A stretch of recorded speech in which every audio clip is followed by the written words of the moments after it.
So, Mr. Manager, we will start with the roll call and pledge. Yeah, we'll start like a regular council meeting, and then we'll move right into the budget session. Okay, Let's see. Oh, we got a quorum. So we need one. All right. Meeting's called for. Bolton City Council Budget Committee, June 6, 2022. Roll call, please. okay.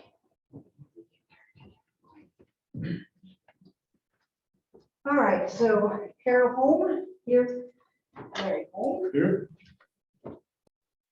Mark Bullock. Here. Mayor Stubaker. Here. Councilor Bishop. Here. Councilor Rigby. Here. Councilor Palmer. Here. Councilor Wilson. Here. Councilor Gina. Present. Councilor Newstead. Here. Okay, make quorum. Or pledge allegiance.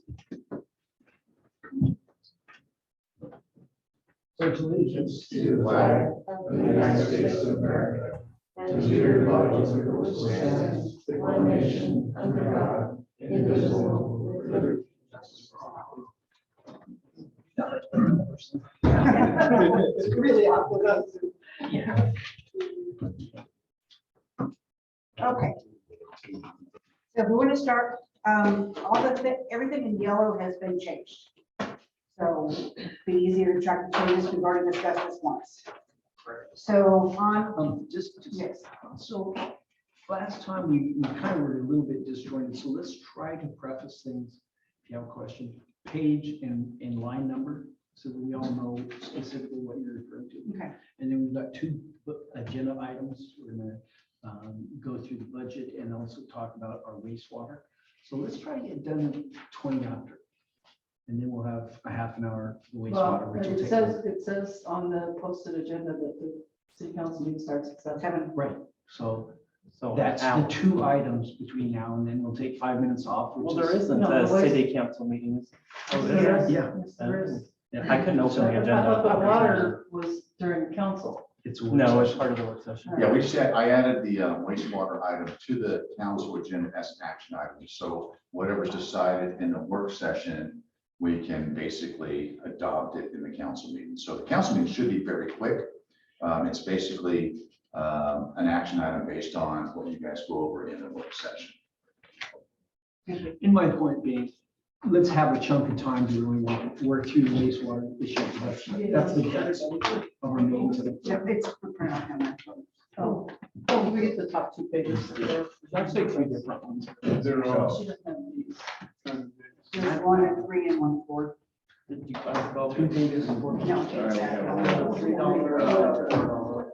Oh, okay. Just what I. Oh, If I need it. $3. Is there another copy from there? Oh, you have the four? We have 3. 3 of the $3. yes.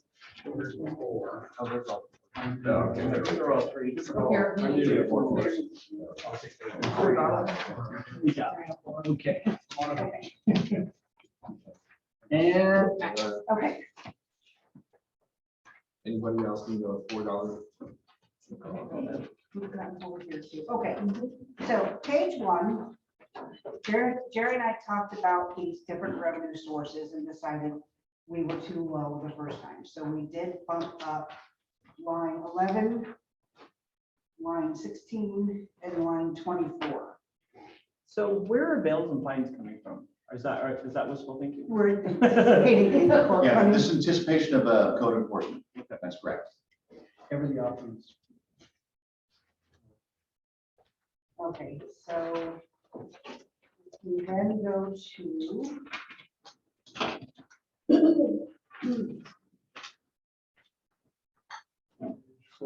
page 4.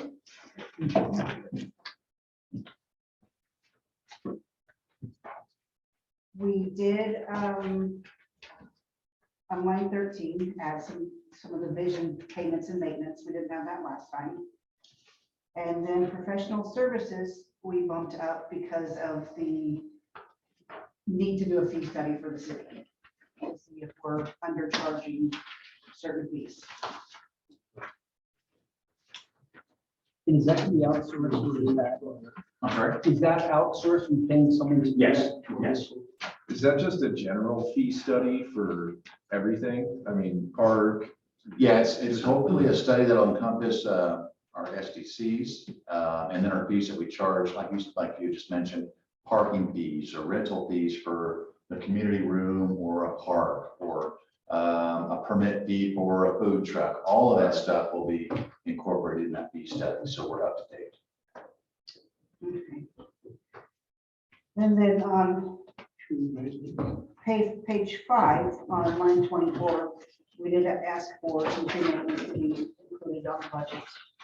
So we did that. Page 4? Page 5. Right. Okay.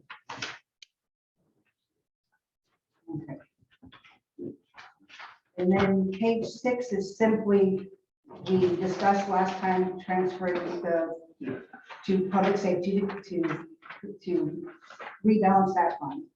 And then we're taking from the rest of the funds, stormwater, sewer, water, streets, public safety, to fund the fee study for the city. So we're allocating 25K for the various studies? Yes, we are. Yikes. That's when we bumped up some of the revenues too, and so just to try to cover the study itself. Yeah, we figured the study itself would be 38, and that's just a guess. I know. in other cities- 30,000 is salary for a person for a year. Yeah, Well, yeah. these things. Well, the idea is, once you do the fee study and you start collecting the proper fees, this will pay for itself after a couple of years. I just know that we are sorely losing money because we're not charging proper fees. For sure, we have to take a look at it. It just seems to me that 25K is a lot of money. Yeah, We don't have that many revenue sources. well, you'd be surprised. We're not charging a lot. Like I said, my last city, we had 20,000 people and it's like a $60,000 expense. So we have a lot less people. Hopefully the study is going to be a lot less. We're guesstimating it may not cost the entire amount, which would be great. But again, the theory is you'll gain it back as you recover fees. Okay, so if we're ready, we're on page 7. And you'll see that we do have the transfer in to balance the fund. Little bit of money going towards the court enforcement, get that going again. And then the transfer out for the fee study. Those are the changes in this fund.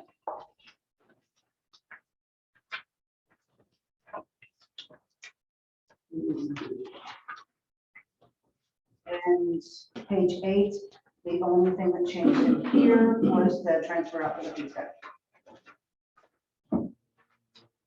What we tried to do this budget section is identify where this money's going. In past budgets, we've noticed there's transfers in and transfers out, but we don't know what they're for. So I really try to focus on, in a year, 2 years, 5 years down the road, we can see why we transferred $5,000 from a certain account and where it went. It'll probably help our auditors as well. All right. Page 9, there were no actual real changes in here. 10, kind of the same thing. We have the transfers out. Sewer to the collections.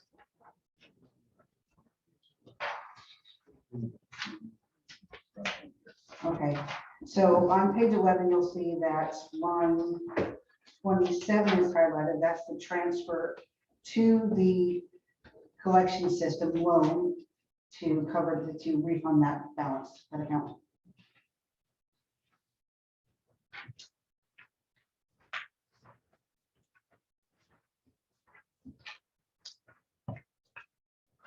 This one, line 21 on page 12 is the transfer for the fee study.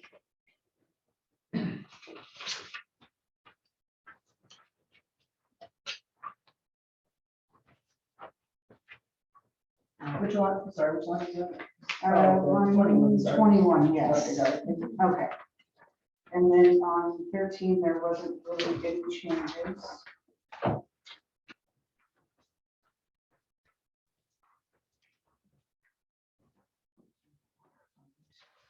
Yeah, oh, I'm sorry, in our conversation earlier, you said we were missing a transfer. No, it was formula error is what it was. I had to fix the formula error in the Oh, Excel oh, oh. spreadsheets.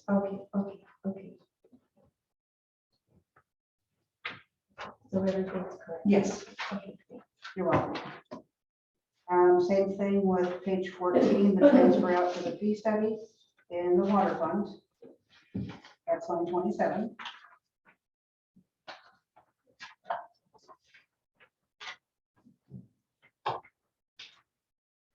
Um, 15, there were no changes in this. Same as 16, we left that alone. 17, there was no changes. Can we go back to? Yes. 16, I just have a question. What is, professional services, line 14, what does that cover? That is the RBSS or the Water treatment. water treatment. Okay. Yeah.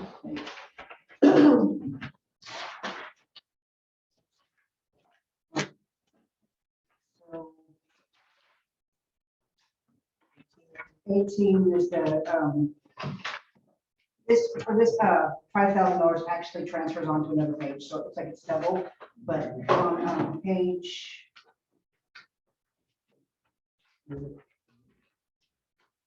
page 14, where you see the transfers out, that 5,000 actually, line 27 equals this 5,000 on this page. It's just, it carries the detail page to the summary page, so.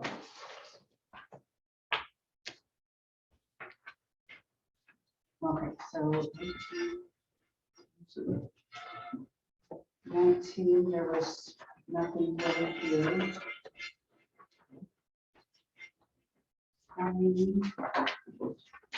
Talked about all these payments. So that one, we didn't really change much. 21, line 6, the transfers in from sewer to fund the loan balance or the loan.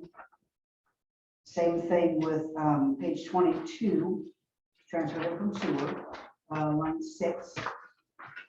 As we discussed those, and they've been done in the system, so.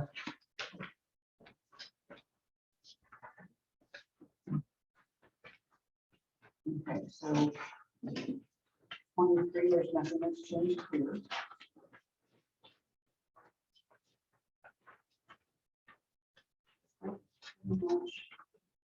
So on 22, Yes, yeah, the 27,000, that's the payment for the bond every year. yes, Yeah.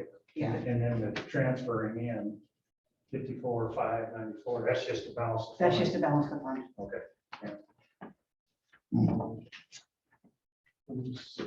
Okay, so 20, page 26, line 6 will be the next thing you see the change. That was the transfer in from water for the water intake to balance this fund.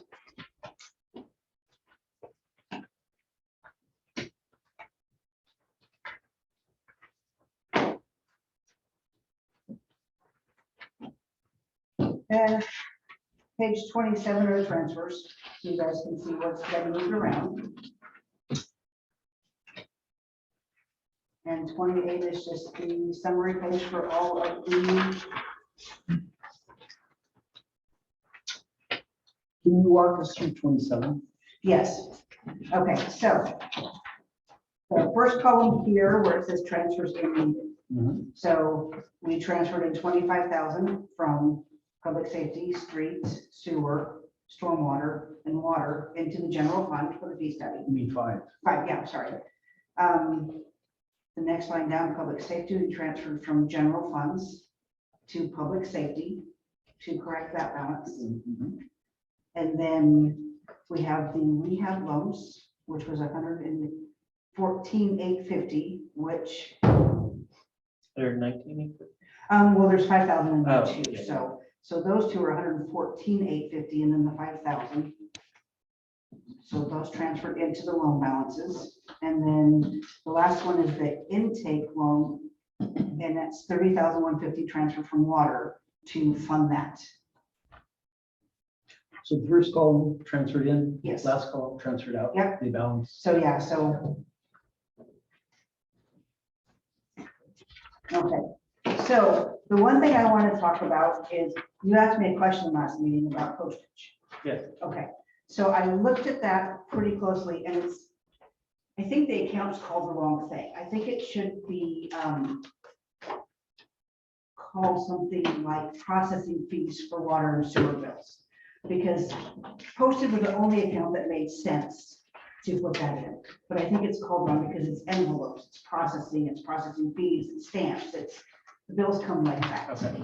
So I think we need to rename that to something else that makes more Well, I sense. saw you added something to Yeah, the name of it. yeah, so I think it just, the name throws you off. I think the name is incorrect. Okay, so we went through that quickly, so So what did you base the salaries on that are in this budget, on the $3 an hour $3 or the $4? the $3, yes. One's 3 and one's 4. So it's just, it's kind of a, you can look at, if it's $3 an hour more, then it's,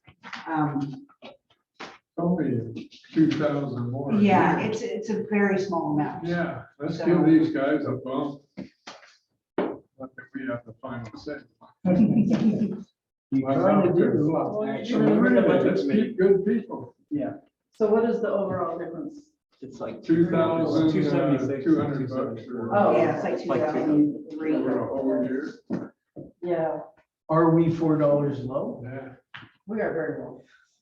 Well, we've had a number of increases over the So I last think 2 Tony's years. been It's making- still low. Tony's making. Well, that's my 20, question. 21 Yeah, something. You Yeah. can get 18 of McDonald's. right. 15. No, No. 18, 20. You If can, Go to In-N-Out, they start at 18. yeah. So, I I mean, mean, Yeah. yeah. it's, Yeah, we're talking. What do the 2,000 other bucks over a cities whole in year. the county pay their people? That's the I question. checked, Yeah. I compared Are we at salaries, market? I compared salaries with other cities. The problem is there's not another city that has the population that we have. But what we have to keep in mind is, will those other cities attract our employees because of what they pay? That's right. That's, Yeah. so it's hard to compare apples with apples because it's hard to find another city with 1,200 population. However, there are cities in close proximity that pay way more than what our employees get, which could attract our employees and deter others from applying with us because they can apply to these other cities. as And well. that's why I've argued for a market survey all along for the last 2 years, saying if we underpay them, we'll train them and they leave. Right, But we also, we've bumped salaries for the last 2 years, so I don't think we're $4 off an hour now. yeah, and a class and comp study would cost quite a bit to do a full-fledged. An afternoon, you go on and make 10 calls. And I've done, and we're way below other cities.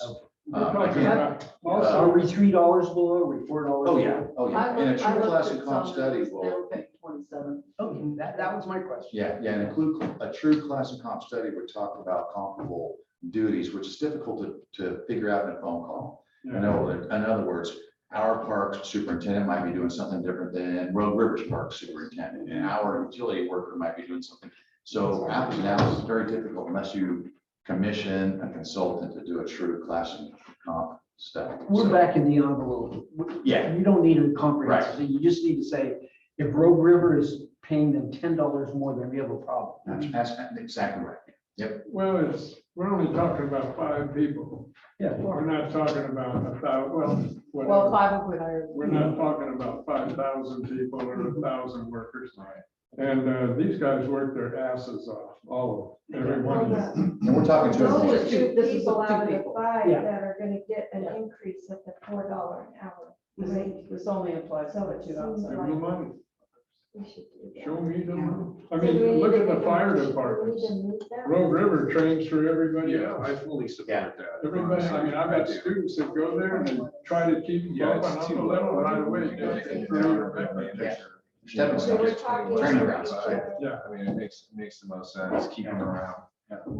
well, if nothing else, the mental part of it, all right, they care. I think we, We're giving them $4. I think you an can hour. make a motion in the budget. yeah. They do, right? Well, it'll Well, it's a be, motion to, Well- to accept the budget. yeah, I think that's what we'll do is if, This group, if you guys want to suggest a $4 raise, we'll incorporate it into the budget in the next council meeting when you guys adopt the budget. It's all encompassing. I think there's still a vote in the actual budget meeting to okay the budget. In the budget session? Yes. Yes, that's great. The budget committee. Yeah. If I remember right, I'm kind of throwing. You got pretty good memory. So should we do that now? I think so. I think that's why we have a budget committee. is that I- Yes. I don't think it's gonna hurt either way. So if someone would like to make a motion that will bump our two worker bees $4 an hour. I'll make a motion that we bump them to $4 an hour and even 5 if you wanted to. Keep it for him. Don't like the motion. Leave room for improvement. Let's show some appreciation to these people. That we're good butts on. Anyway, I make that motion that we go $4 an hour. Okay, Moved in second. Thank you. okay, so Carol Holm, Yes. Larry Holm, Yes. Mark Warwick. Yes. So this is where I need clarification. Do I ask the counselors as well? Yeah, because we're still part of Okay, the budget. okay, so, Counselor Wilson, And all of us came from that. okay. Counselor Bishop Yes. and Counselor Studebaker, or Houston. Yes. Okay, thank you. Let's bump them up. Okay. Let's really confuse things right now. Motion passed. Unanimous. Good. Very Thank you. nice. All right. Second session, wastewater Okay, plant. I have one question regarding the budget. I wanted to know if any follow-up was done on finding out about the spring watering the sports park down in the river. As far as cost, No, as far as if the permit had been gotten and the cost, that was that and the cost. I asked Tony and he said that Jessica, and as far as he knows, Jessica got the rights to get the water for our water treatment plant, but we didn't spend the money to get the water to do the parks. Because that would have been additional money to get that Right. permit. So you might want to verify that. but yeah, that's what and I you- apologize, Carol, I did not follow up on that, so I will. If we need the permits, I'd love to work towards getting the permits to get the water going over. I think it was the just a sport cost that If we we're didn't gonna afford do to that, sorry, I didn't know. If we're gonna do that, I'd like to know the cost for maintaining it, mowing it, fertilizing it, as well as just watering it. park. Absolutely, I agree. Because I think it was mentioned last meeting, we probably don't have the time to mow it. Oh, I heard, I believe I heard a $30,000 or $40,000 estimate for mowing it. So, all right. All So right, we're That's done not in with the the budget. We're done with the budget part of this. Well done. Did you say you get to leave them? Free of that.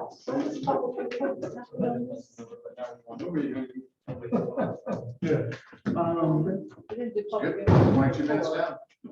Move into the next, it's the work session. Do we have anyone in the queue to make a comment? We do not.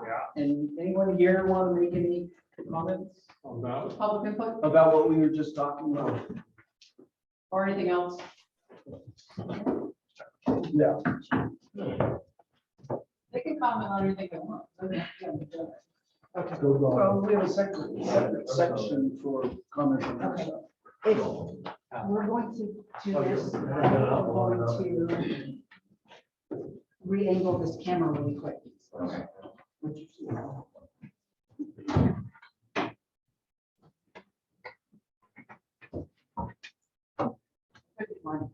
Sitting here with my chin on the counter. Oh, there, it went down. Oh, great. Can't go much further than that. Okay. I think I got this in there. Okay.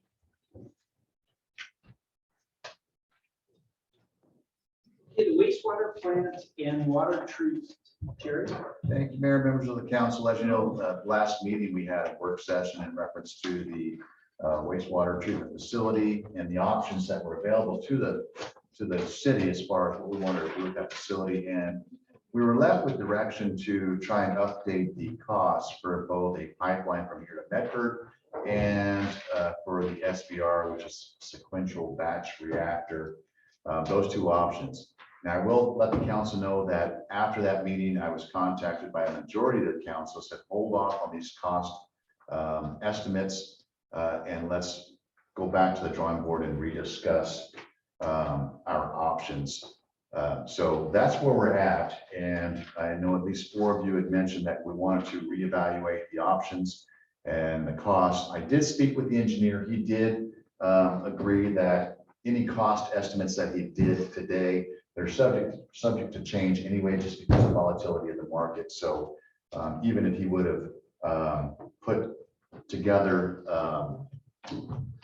new cost estimates, he couldn't guarantee how long those estimates would be good for because of the market that we're in. So with that, I don't have any cost changes. The costs remain the same. The options remain the same. It's really, it goes back into the council's court as far as what we want to do as far as options. We do have people in the audience who would probably like to speak to the topic. And also, let me back up again. One of the things that we talked about last council meeting was we do have an agreement with RBSS. It does terminate at the end of this month. Carl did go back to his board and did participate in that meeting.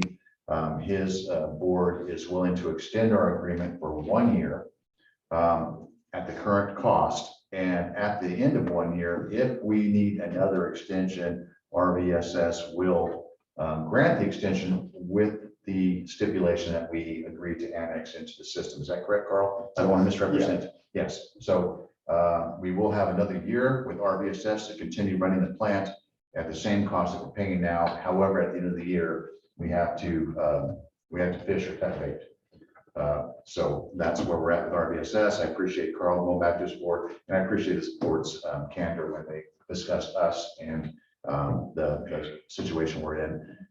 It was suggested that the extension was 4 to 5 years. And his board actually said, you know, that's beyond an extension. That's more like a renewal. So they were okay with cutting it back to 1 year. However, there is a stipulation at the end of that 1 year that we go to the voters to annex into the system. So with that, So at the end of the 1 year, if we need another extension, then we will have to. if we want RVSS But if we to, don't, we can be done. that's correct. Okay, I took it a different way, so. Is that correct? Yeah. Oh, okay. Thank you. And to annex into RVSS, does that require a vote of the Yes. full Yeah, board? that requires approval of the city council, or it requires approval of the RVSS board of directors, and then a vote of the residents of Golden. So if we go that direction, we better make that decision and get moving 3 months ahead of time, right? Because Yeah, and then the other option that the council has, in our agreement with RVSS, if you were to choose to end our agreement with RVSS, they have agreed to stick around for 3 months as a transition period. And if that happens, then we would have 3 months to put out an RFP and try to find someone else to run the wastewater plant. And I'm sure RVSS would bid as well in that RFP. So those are our options. my question is, if it has to go before a vote of the people, we need to understand that that's going to take some time, right? So if the contract comes to an end at the end of June, then we need to make a decision at the end of March. Mhm. Then it goes to their board. We've made a decision, it goes to their board. That may take 2 weeks or a month or 2 months. And then we've got it probably at that same time schedule with the board of elections, Right. a special election. And how much time does it take to get a special election? That I don't know. I don't know. And it would also depend if we're going to piggyback on an existing election or if we're going to have to create a special election. I mean, those would matter as well. When we did it with Shady Cove, I think we passed all the resolutions we needed, like in June and July and August for the November election. So, But you were okay with waiting until the November election? yeah, but I mean, if we passed all the resolutions called for the election, I think that's what we have written up in the agreement that we would call for the election. So So if we're this time next year in June, we passed the resolutions to call for the election for the November election. I think that would satisfy The extension. yeah. So then we're into your 3 additional months of you hanging around. Yeah. So if annexation was approved, then do we still have the decision to make of whether we build a treatment plant for the pipeline? But that Of decision, which, or does that decision need to be made before annexation? I think that decision needs to be made today. but- Yeah. Yeah, we're trying to, Sooner. yeah, we're trying to figure that out hopefully tonight. Okay.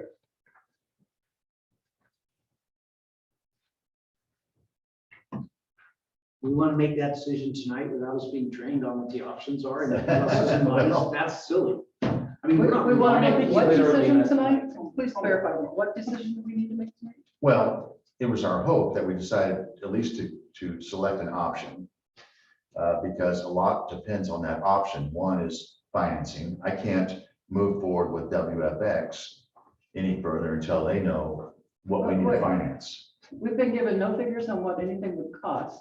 Been given no figures on how it will impact the bills for the citizens. We can't make that decision tonight.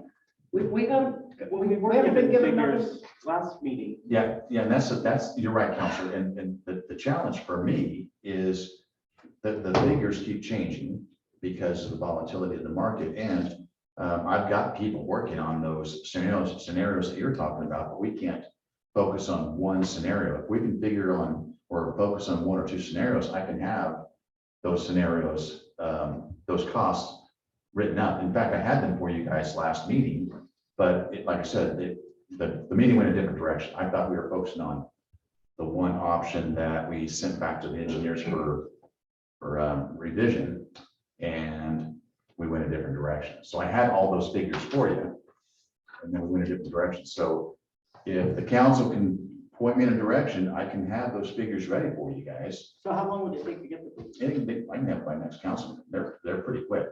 In fact, they've got most of the scenarios done, Right. unless those numbers change. And they're gonna change And then, weekly anyway because of the market. But they're all probably going to change. All of the proposals for a rebuild, they're all going to go 10 or 20%. My question is, you know, we have a decision of either ship it to Medford, let it be their problem, or rebuild ourselves. Is it a remodel or is it new construction? so So those we've are got to three have, options. we have to have some actual numbers on ship to Medford and let it be their problem, in addition to what we're going to do with down there. And agreed. And I had all that for you guys last meeting. I had all that for you. I thought those were all rebuild estimates, which were basically all a wash, right? The rebuild, the SBR and the pipeline were all pretty similar. The pipeline was included in that, but that did not include the life cycle of us living with this thing, did it? I don't think it did. I don't know if we I don't- can. And Well, that's, the estimates included the 20-year cost of ownership. well, If we're borrowing money for 40 years, let's do the analysis for 40 years, because that's what we gotta live with. It's like leasing a car. But they won't give it to us. They That's told you the last standard. time that. All we have to 20 do years is the double standard. the 20 figure that Yeah. they gave us. No, compound. No, they doesn't won't, work they that won't do it. They won't do it because that's not the standard. They Well- said that last time. They would only give us a 20-year estimate. another variable that we didn't discuss last meeting that I was reminded of, and Carl, we had this discussion probably in December where when we talked about the pipeline, you had mentioned that you weren't too sure about that option anymore because you didn't know what those improvements in Medford would translate into fees for our ratepayers. Do you remember that conversation we had? Yeah, And so at the time, and I remember repeating this to council members that, you know, Carl says he's not really on board with the pipeline option anymore because of the improvements being made in Medford. We can't figure out what those costs will be for our ratepayers once it's all said and done. And I don't know if that's changed, but those are the words that I relayed to my council when we had that discussion. Medford's in the midst of doing a facilities plan for the treatment plant there. And I think they're expecting to have that completed by September or so. And there will be pretty significant upgrades. They have some nutrient removal requirements that are going to be new, that they're going to have to meet. So there's going to be some pretty significant costs at the plant themselves. They haven't gotten to the point of where, you know, how that's going to affect rates. Right now, the cost for treatment at Medford for a single family home is like $8.60. You know, we don't know how much, I mean, that could double, that could triple. So that would have an effect. So if you look at the, you know, what it does to the actual rates of the different options, that makes it a lot closer. You know, I think if you look at it, not considering that, the pipeline comes in quite a bit cheaper. But once you factor that uncertainty in, it gets a lot murkier, a lot much closer. Go ahead, Larry, I'll go next. Well, it was my understanding at the last meeting, we had directed the engineers to do a cost evaluation on, a new evaluation on the cost of the pipeline and the oxidation ditch, not the SBR. That was the motion that There wasn't anything No, about it oxidation. wasn't anything about oxidation. Brad brought it up. And you guys, that was my, I brought it I'm up. all wet. That was my recollection, was we directed the engineers. I did not prevail. For- They did not. We didn't vote, So that never happened. The- But that was a point that you had made. Yes. And it seems to me that because I've heard from a couple of people who work on these things, that oxidation ditch, if we've got the dirt, we got lots of dirt, that's your big negative with the oxidation ditch, but once you put it in place, it's a no-brainer and it's really cheap to operate and that sort of thing. So, So are we back to the pipeline for the SBR, which was the SBR was the recommended option in the original facilities plan that Civil West. I think that's what we're trying to decide tonight. We put the engineers on hold. We asked them not to do anything right now. Okay. And we're back to say, I know Mike Bolo gets here and he has some stuff he would like to talk to us about. So I know I would like to hear what he has to say. So I have a couple of other questions. If we go with the pipeline option, does that automatically include annexation? One of the, yes and no, because you have to have a backup plan if the annexation fails. But one of the conditions that the regional rate committee put on allowing Gold Hill to connect was that we would have control of the collection system. So if you went through an annexation and that failed, we would still have to have pretty much a permanent binding contract to manage the collection system inside the city. So not necessarily. Yeah, you don't necessarily have to annex. I mean. We wouldn't have to have a vote. If the vote fails, we have to have a backup that we would still be the ones managing the collection system. So my second question is the pipeline option. If we go with the pipeline option, RVSS takes over the entire collection system, starting from people's houses. Is that accurate? The pipeline, We consider the end of the public system at the property line. the property. So you take over from the individual's property lines. So tell me about the status of those pipes from the property line to the plant. Is that in good shape? From the stuff that's in. From the property lines to the plant? Just our collection system. Yeah, is it in good shape? Mhm. Decent shape. I understand a lot of I mean, those pipes are 100 yeah. years old. Some of it's pretty ultimate, you know, leaky. you went through and did a pretty big project to upgrade that a few years ago. Is that Some of sufficient? that, I think, was not well spent money. There's a lot of 6-inch pipes in the system, and a lot of those 6-inch pipes got slip line, which made them even smaller. So that's an inherent problem. You know, if this was part of our system, we would embark on a program to try to replace all the 6-inch eventually.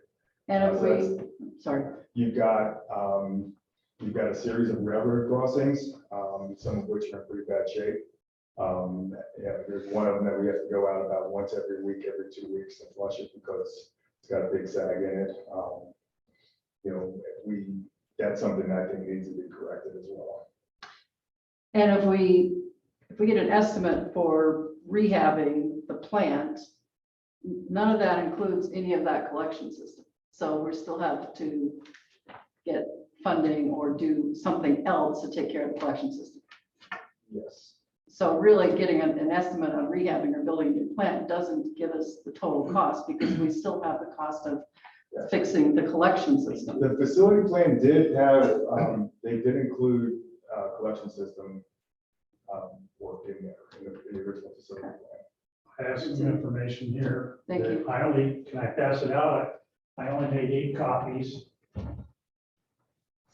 And I talked about this a little bit At the last meeting, this was out of the original facility plan.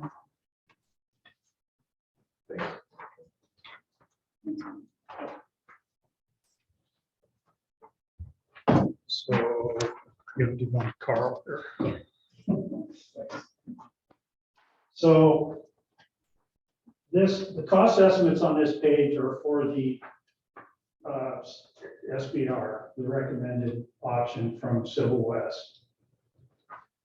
So if you look in the upper left corner, the highlighted yellow, 100% cost of funding for the SBR. Look down at the total there that's highlighted, $104.98 a month. That's just for sewer.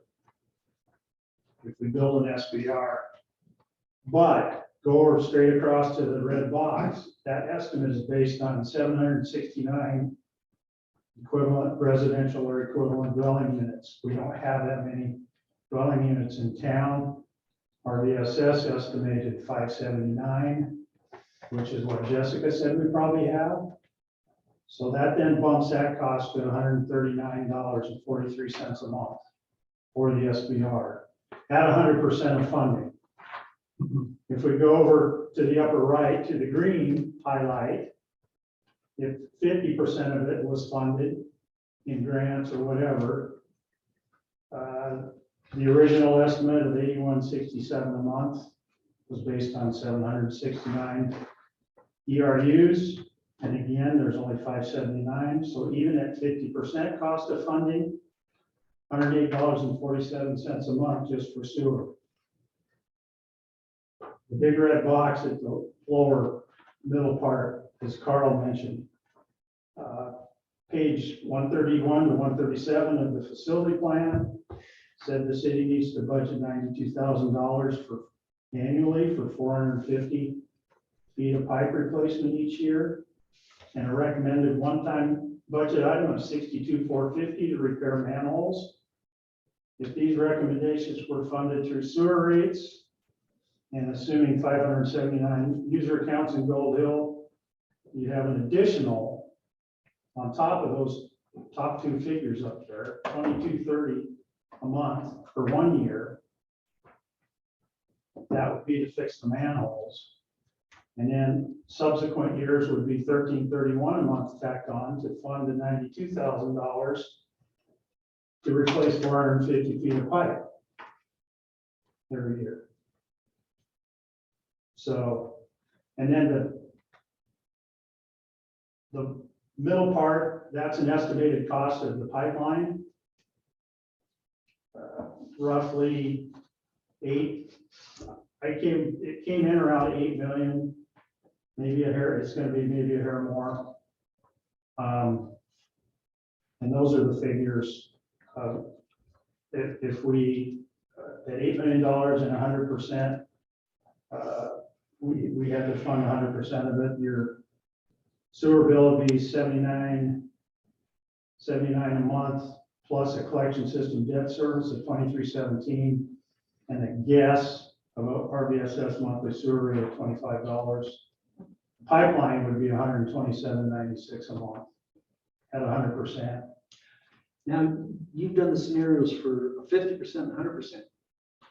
According to your expertise, you guys have been around and seen this. Aren't we talking about we're on the hook for 20%? I mean, when we had the bankers come in last time, they were going to provide 80% of the funding.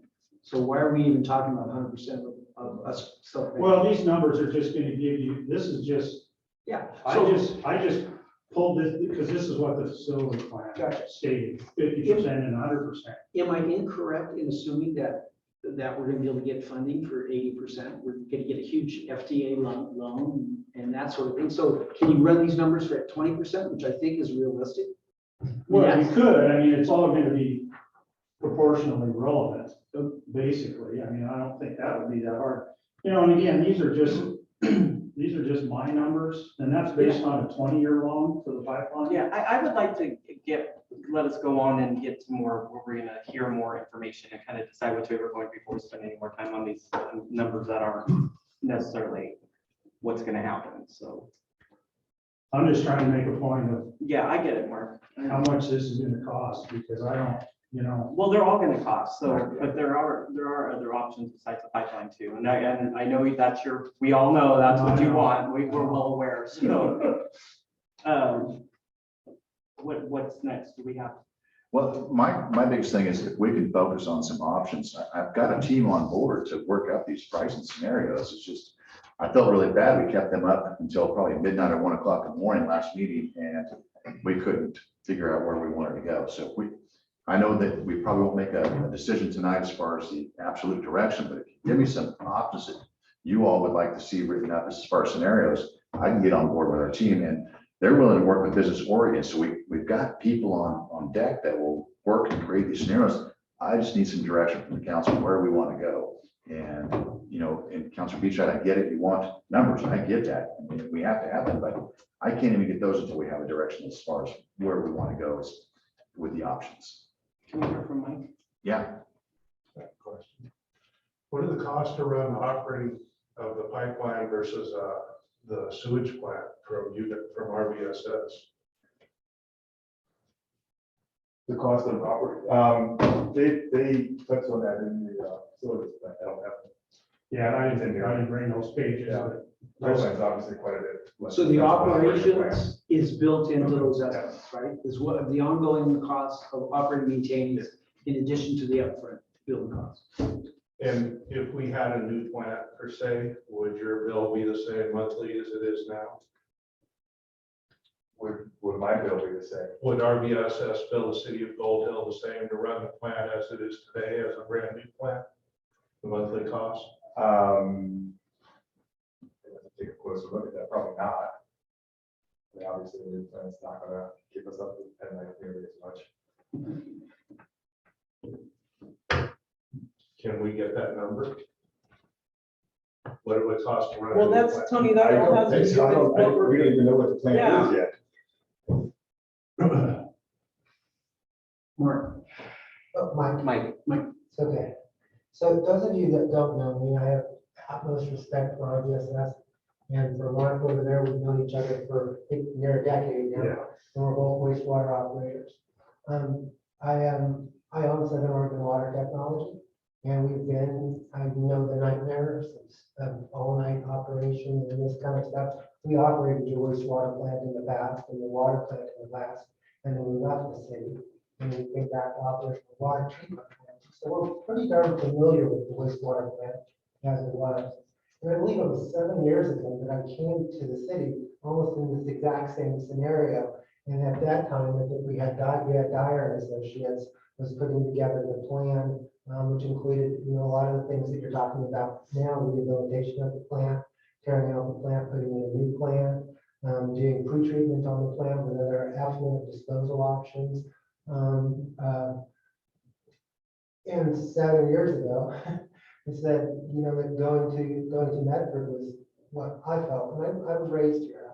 I went to Patrick and I went to Amby and I got poisoned by the water. I know. what it's like. But, so we're kind of back at the same game. And when ESSA Water Tech left, they put together several options for the city. And it's really interesting that we're still here. I am also the public works director, and SWT also kind of jointly runs the systems in the group. And so in other facilities in this region. And so I kind of see things in a little different perspective. You have Kevin James, who is absolutely a guru in wastewater. I mean, I have complete total respect for him. He's he's smarter than I'll ever be. But I do little towns. I do small systems, and I've been doing this for over 3 decades. And I really can see something that hopefully you can see as well, and that is I can see this fixed. Whether you send it to Medford or whether you build a new plant and stuff like that, I'm a plant operator. I see that there are options on the table for you to still have ownership of your system. I do believe that probably long term, I mean, if you look at the city of Medford growing and stuff kind of moving towards you, through the next decade or two, that maybe that marriage certainly in time will take place, between you and Medford or you and another community system or something like that. But I do think that you have a realistic opportunity now in order to manage your own town and your own system in your own way. Sadly enough, the city of Gold Hill is kind of in a bad way historically in managing things. And so I think that's where a lot of it says, hey, look, just get out of the business and send it over the hill. But in the end, you're going to have to make that decision. I, as an operator, see that that facility can be managed and can be upgraded in the way it is, either tearing it out and building something like an oxidation ditch. I am totally aware of nutrient removal capabilities of wastewater treatment plants and how that process works. I've been involved for decades in improvements and already running wastewater treatment systems in order to add things like BioP. We have emerging contaminants in the road. The 7Q10, the flow of the river has changed dramatically in the last 5 years. So the level of contaminants in the level in the river and what your discharge permit may look like in the future will really, you have to kind of look at what it's going to cost you in order to treat it to that level. And I think, and I don't want to speak for Colorado, but I think that that's what the city of Medford is kind of going after. They have no other option probably but going to the river. So they have to improve the treatment process in order to meet the emerging regulation that's coming forward. And that's kind of how the deal goes. The city of Gold Hill may have other options like seasonal, which other systems do, simply just pulling out of the river. They're surrounded by ag land. You're surrounded by, you have a cemetery, great place to put down water. So you may have some options there. And all of these things can be affordable. It kind of came in the beginning of the game, long before these faces were ever in front of me. But I'm here. I really want to see you make a good decision, and I want to see you move forward with something that works for you and your community. And I know the difference between, that's just the way it is, and knowing that within a budget, working budget all the time as far as the city of Rogue River goes, and I manage their capital improvement projects. As the city goes, there's a lot of stuff we can do internally, to just improve it. Can we commit by doing this, and this internally when we pay for it? When we pay for it, we're done. And then I know the vision that some things are just too big for you, so you have to go through this funding process. I also know that your rates are really high already. You haven't gotten anywhere. All you've gotten is someplace you don't want to be. And so I think there's a lot, I know we need to make a decision, we need to make it soon. But, you guys at least aren't taking it out in the parking lot like the last time I was in the community. I mean, so you're open-minded and you're listening, and I think you have people that are really deeply vested in being a professional, helping guide you in this process. Sometimes Civil West, I've got heads like that, and that's straight up. So relying on stuff with Civil West sometimes means I go through with fine tooth comb and I kind of take it for what it is, and then I argue for particular points. And I think probably, Kevin may not say that outwardly, but I think all operators kind of go down that road that we often are the last people in line to actually run the systems. Collection systems, RVSS is the city of Rogue River. We often reach out to them when we have a collection problem because we simply don't have the resources to have it. When that big mega truck moves into town and starts working on our lines for us, we're like, hey, thank you so much, because we don't have that resource. We can't, we're a little town, but we've always been very kind in showing up to respond to those emergencies and help us maintain our system. So anyway. Can you that's tell what we talked me, about. if you wouldn't mind, what would you pick? What do you think is our best option? I like the oxidation ditch. I also really like that original proposal. I reviewed it, the original proposal from SOWC, I think is sound, because it's not necessarily represented super well in the options, and that is putting tree pruning in place, still running conventional activated sludge, and then looking for effluent disposal options during the seasons that you would normally discharge to the river, and you might face nutrient loading issues and other loading issues that may affect your permit. You are operating under a permit, please correct me if I'm wrong, because I haven't reviewed everything, but it's quite old and expired. Yeah. So, I mean, it's ancient history. We've come a long way. I mean, RDSS has done a good job. Hopefully, you feel that we did a good job when we were there because the facility we walked into all those years ago was frightening. Frightening. And so, So for us that don't understand all this stuff, give me in layman's terms what an oxidation ditch is and how that what would that look like? it looks like a big racetrack. And it's got brushes in it often and aerate. And basically, once the nutrients come in, the loading comes in, we measure that in the form of BOD and total suspended solids. Those organisms, that biolife that's developed in an oxidation ditch is very closely related to just a normal activated sludge process. It's just a very long detention time where those microorganisms can sit there and consume that waste. And then that waste becomes part of that organism. And those organisms have the ability to separate themselves from the water component. And then that water is basically treated to that level, disinfected and either put back into the water source of the Rogue River or even other options for land application that exist. And where would this big racetrack be? Well, I don't think you have many options there. I think it has to be where the wastewater plant is now. Yeah, you have to cite it with the existing. So there's enough space there to do that? You know, Kevin has more experience in oxidation ditches than I do. That's for sure. But I think there is enough space there. So is it more cost effective to run an oxidation ditch than a regular water treatment plant, or I'm kind of lost at how that, does it still building a new building and doing all this stuff? You know, if you look at it, it basically, you tear out a lot, not almost everything that you have there, and you kind of start over.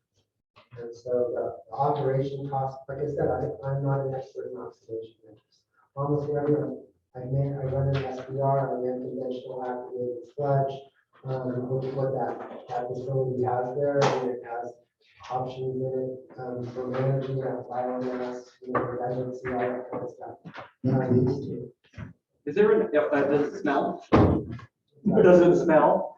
Is there an odor from the area? I think it's beautiful. I think it's a beautiful, musty, earthy smell and well-operated treatment plant, no matter what the process should have. So if it's a mile or 3/4 of a mile, where the distance is from us right here to the plant, we're not going to smell it now or in the future, right? With the oxidation plant. If the plant is well run, you really should have very few. I don't think you'd notice a different odor than the existing plant. Okay. Yeah, really. Right, Gunnar, it's 3 minutes to 7 at this point. I think this is an important topic. If we've got a short agenda for city council. It's very short. Okay, I just wanted to let you guys know. Thank you. Appreciate it. If everyone is not opposed to that, I would prefer to, we've got the brainiacs here now. I say, let's grind on this a little bit. This is wonderful. So am I wrong, the three of you being in this world? Is so we're gonna get grants accumulating about 80% of the costs, we'll have to fund 20%. That's gonna be at what it looks like we're talking 3.5%. Is that for a 20-year period or is that a 40-year period? How long is the period of these loans to communities?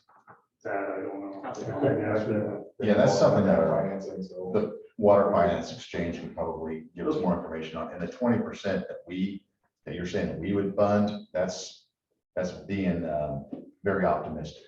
Okay. Very optimistic. In fact, the scenarios that Brendan presented last meeting, they were very conservative with very little grant input in those figures, just because it's an unknown variable.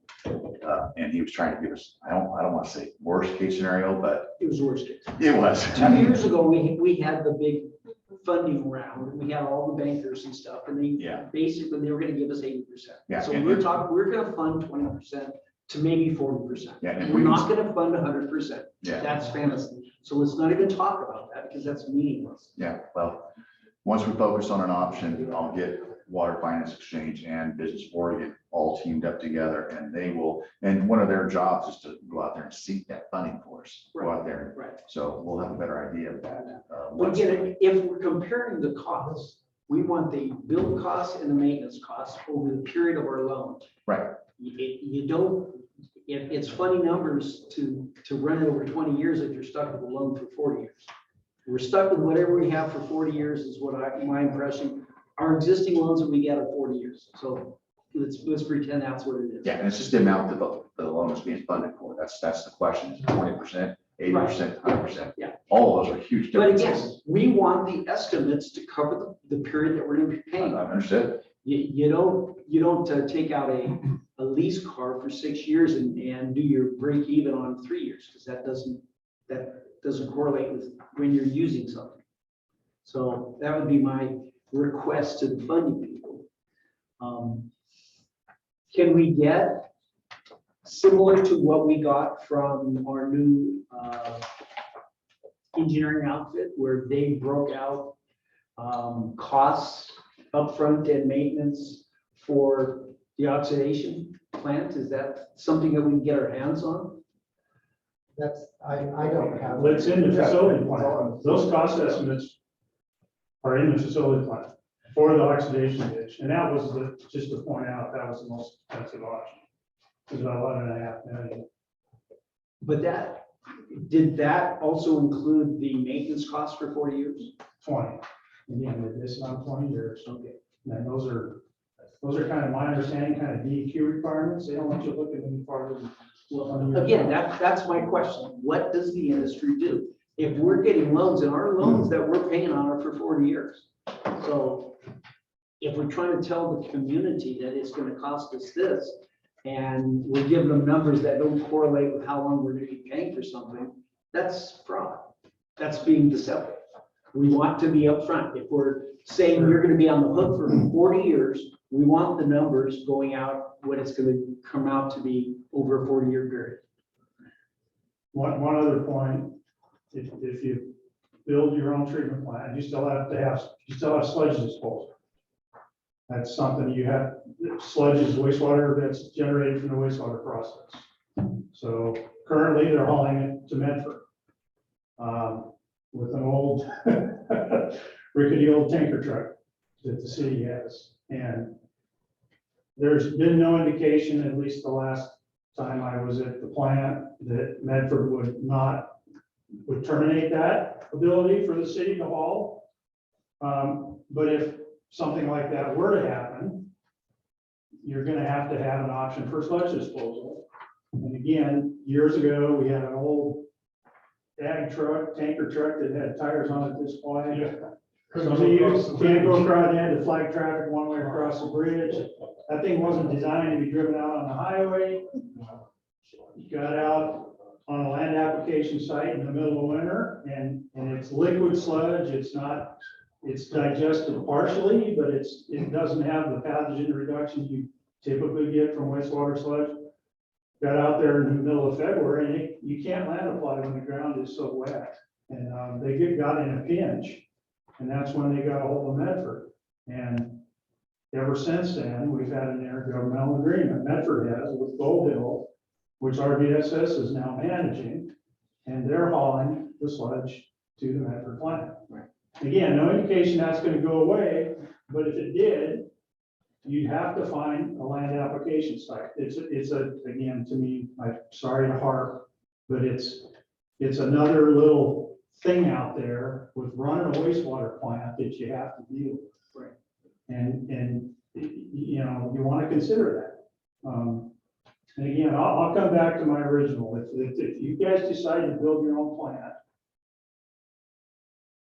annex into Rogue Valley Sewer Services, get out of it, let them take care of it. They're going to be here for the long term.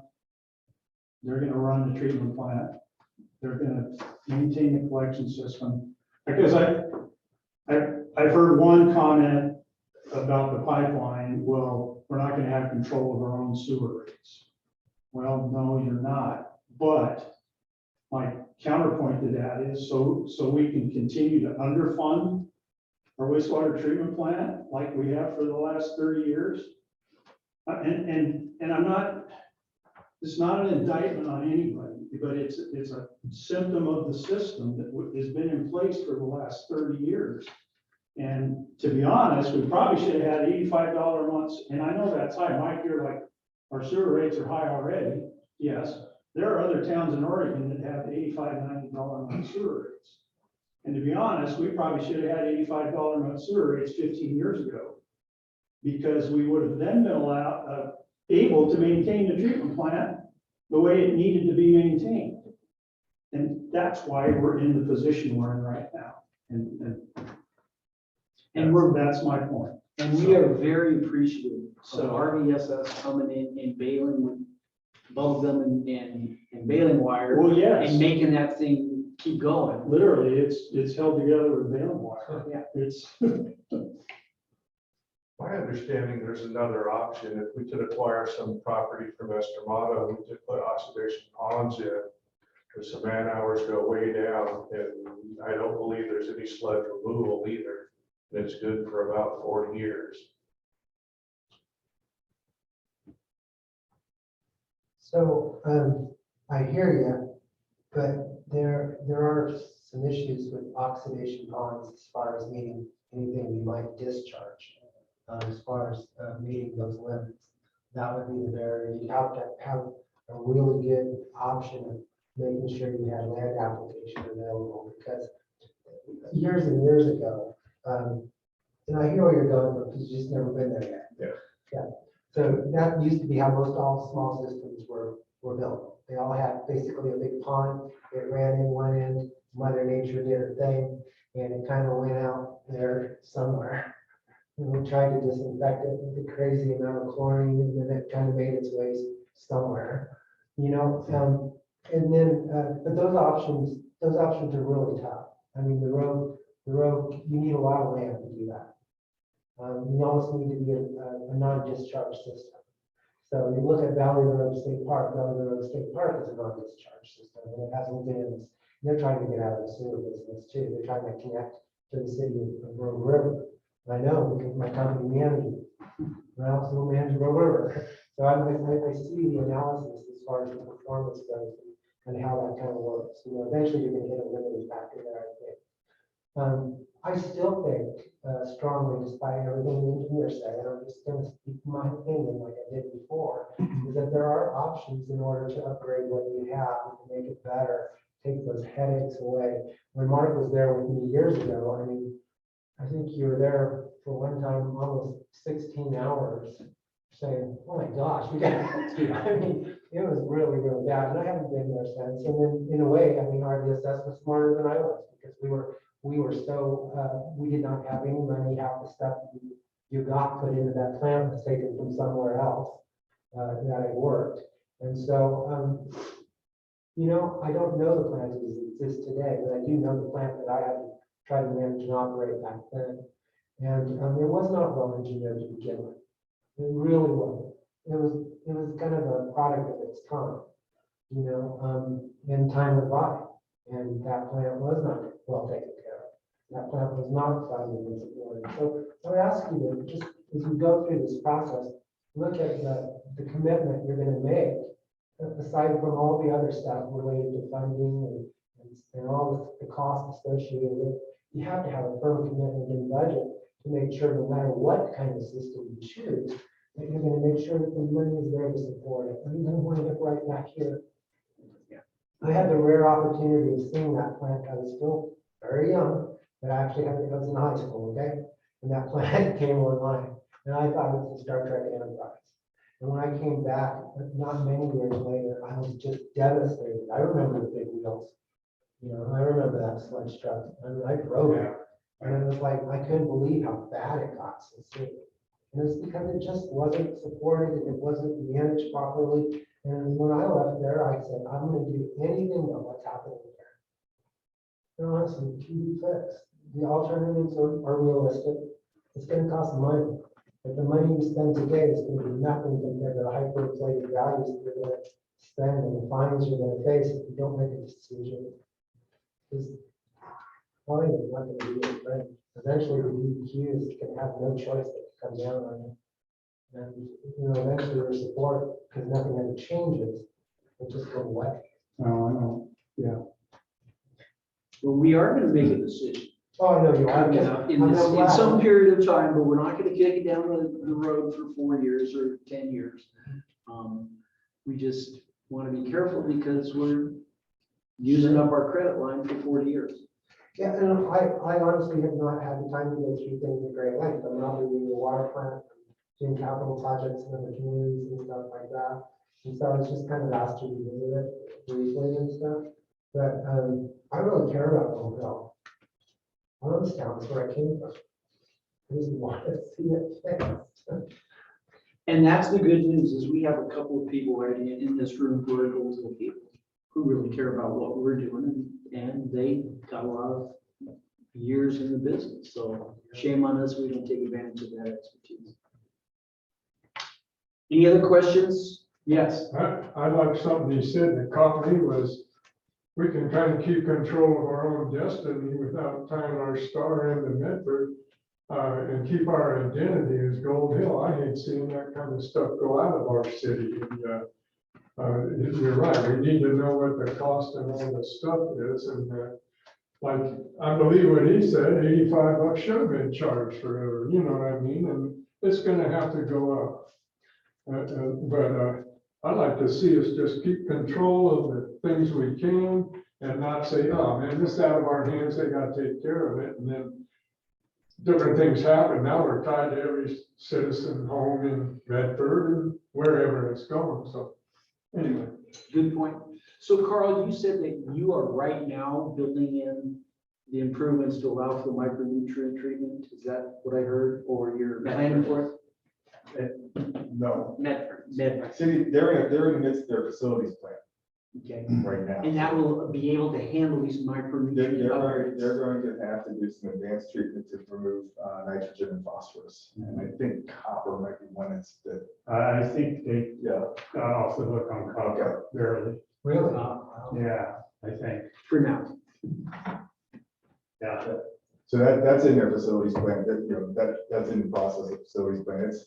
I think they've got about a 10-year compliance schedule. And they're permit to do all that stuff online. So that's the other big thing is these things are going to come. I think we're naive if we think that DEQ is not going to ask us to do these. So whatever we come up with here, it has to give us a plan to deal with that stuff. Now, the advantage of going RDSS and ship it away, they're going to incorporate that in, and that's not going to be an additional cost. It's already built into what they're doing. If we make it something that fits the criteria now, in 5 years, they come out with these nutrient requirements, we get them in the bill. So again, let's And understand another what our total point costs are. is, if we tie in, the city gets rid of its NPDS permit, which is a huge liability. And that goes back to not knowing what might happen 10 years from now and having to put in nutrient removals on a small, it's kind of the curse of a small town trying to run a wastewater plant. That's why it costs so much. We don't have the economy of scale. The And so, MPSS, what was that? It's National Pollutant Discharge Elimination System. That's the NPDS permit is what the city has, as does the city of Medford. And those are permits issued to municipalities or with stringent discharge limits that have to be met to those municipalities to discharge to a water body. And I would even offer that the council consider taking a tour of the Medford plant just to get an idea. I actually gave a tour, it's been probably 7, 8 years ago when I was still working at the plant. Gave a tour to council. This was even when we were already in the MAO, 7, 8 years ago. I would offer that. I could certainly connect you with somebody that you guys could go take a look. And what's being done there at the Medford plant really, in many senses, would have to be duplicated in a small town if they built their own plant. Jerry, what do you think? I think, may not be required, but strongly encourage that we all go and retour some of the options. Can we- That's certainly your guys' call. Again, if we're trying to get up to speed on something that we're not engineers, civil engineers, or whatever the variety is that specializes in this, which none of us are, we've got to do some extra legwork so that we make reasonable decisions. We don't make just boneheaded, emotional, flavor of the month what feels good now. We're gonna have to spend some energy getting up to speed. Mike. Mike? Oh, I think that's a great idea. We routinely take councils probably every year to the water and wastewater systems. That visual, that hands-on touch, kind of see what's going on. And also it shows you the evolution of the system. Kind of, the city of Medford, it's been a number of years since I've been through the city of Medford treatment facility, but facilities evolve. When you're when you're building a treatment plant, you're planning for it to, I don't think any operator will say it's going to be exactly this way forever. So they evolve because regulation evolves. The nitrogen, the ammonia, that part of the nutrient component there is relatively easy to manage in the wastewater system. It's the phosphorus, in my opinion, especially in stormwater facilities, that's really difficult and kind of expensive to go after. City of Rogue River has a sequential batch reactor. We've never seen one. There's one. The City of Bedford's facility is more conventional. And so there are a lot of options out there for you to kind of see where it's going. I honestly think that was a great idea. So I would like to see us do a half a day dog and pony, bird dogging around and looking at what the options are. And we'll work with Jerry on that. Won't be required, but you will be strongly encouraged to be part of that. If you're more comfortable than I, then you probably don't need it, but I think that is very effective in seeing what our options are and seeing really in life what these long words mean. You have a hand up. I didn't, but I've actually just been sitting back listening to all of it because I just came into the council on the last meeting. So I have a question. Is it standard practice for small towns, Gold Hill size, to truck off their sludge to a larger municipality on a regular basis? I don't know, it probably not. I would think most municipalities have land application sites. Yeah, I don't think I mean, most Rogue River, you places guys must have, So the city of Rogue River is entering into a shared waste plan where our biosolids will be, currently they went through the whole process of having a solar dryer. Okay. Applicated sludge again, and so it has been deferred since I've been there, which is not a good strategy at all. As Mark put out there for sure. But in the end, the city of, normally in a community this size, you would have a land application site. I remember years ago it was on Foley Way. Is that right? I believe so, yeah. Yeah, That's where so it I was. remember the days Yeah. of praying at the railway bridge and that big wheels kind of thing. Yeah. And doing land application, so it's put out there for beneficial use. Yeah. And so that's still always an option. Years ago, when we were here, we were talking about that with the Estramados that were surrounding the plant and doing a land application of the effluent seasonally so we could avoid future nutrient limits. And they kind of gotten into it at that point, but that was, I don't know, 7 years ago or so. So the city of Rogue River is going to a shared waste plan. So Clearwater Industries, who does composting and accepts green waste from the public, they compost and they treat septage, and they also will be taking the accumulated biosolids from the facility right from the digester. It's win-win. They compost it, make a product, good for them. Our product goes away, good for us. So that's where they're going. So that land thing is essentially, we haul our stuff out and dump it in the field and. Yeah, and yep, you can haul it out and they spread it in the field, but it does have to meet certain requirements, Yeah. setbacks and all this other kind of stuff. It also can lead you with unmanaged property, which often happens in small communities, really liable for some pretty serious stuff. You have to test it for pathogens. You have to keep track of application rates. The sites have to be approved by DEQ. So there's a lot of record keeping that has to be done with land application. I watched a documentary on it once when they were sparing the non-food use for the sewage that was already Sure. treated. And ready to spray on grains, I think, for cattle or something like that. You know, literally, you can build a rainforest on a rock. I mean, it's amazing what can be do if it's done properly. The economics of it will really, in my end, revolve around how close is it. I mean, in a perfect world, you'd be applying just right next to a treatment plant. And I've seen that, and I've seen it successful for 20 years, where you have to transport it, or it's poorly managed, your equipment leaks all over the place, you have an accident, you know, there's some situations that really become really lifeless.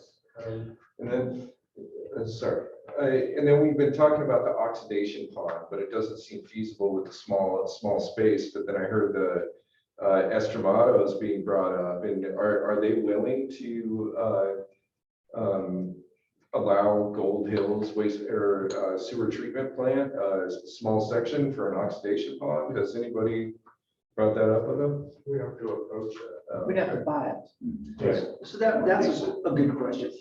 Didn't we used to use their land, or there was some sort of arrangement with them, but we used that as the field to dump our stuff in, right? So to be a little personal in this, so Becky Estermano and Jim, Becky was actually my second grade teacher.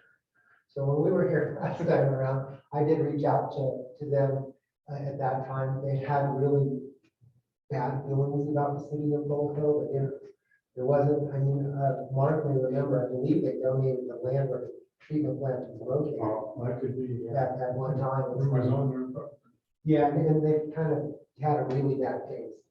But they seemed to be open as long as it was managed properly, you know, as long as progress was made and it was done responsibly, that, you know, it's totally awesome. You know, you pull out of the river, you don't have to worry about nutrients no more. You just land apply there. And then typically a permit will give you an exception saying that during the winter months when the flow hits this kind of number or however it might be, then those limits are kind of lifted. And when they're not, it's actually the perfect time to do land application. We do it in other places just like that. And so, you know, harm no foul, it's a win-win because once again, they get the benefit of the nutrient and it's uptaken by plants and it's how nature works.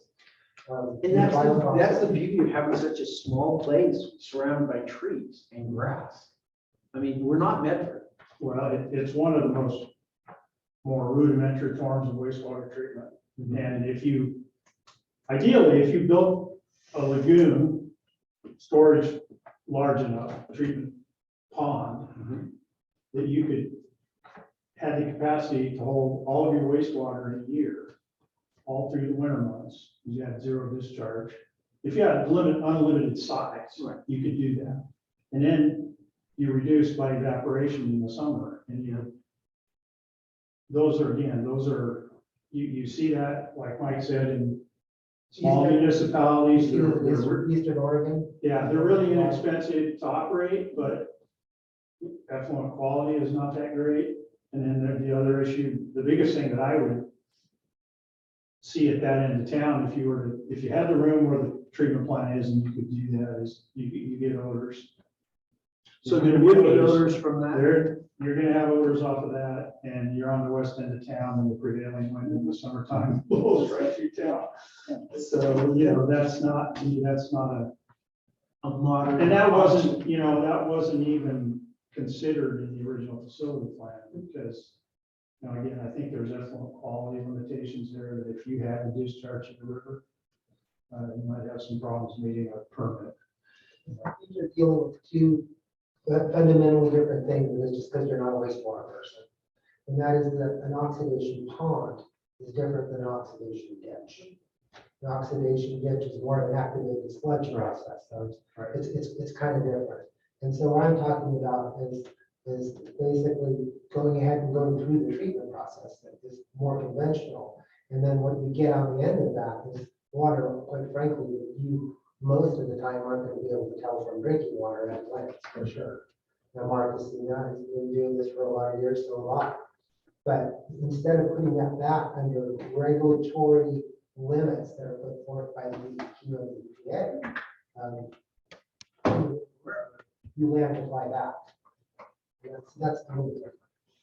So, And we do that, we do it all the time, so that's how those systems were set up. Well, we actually got some answers. Malia?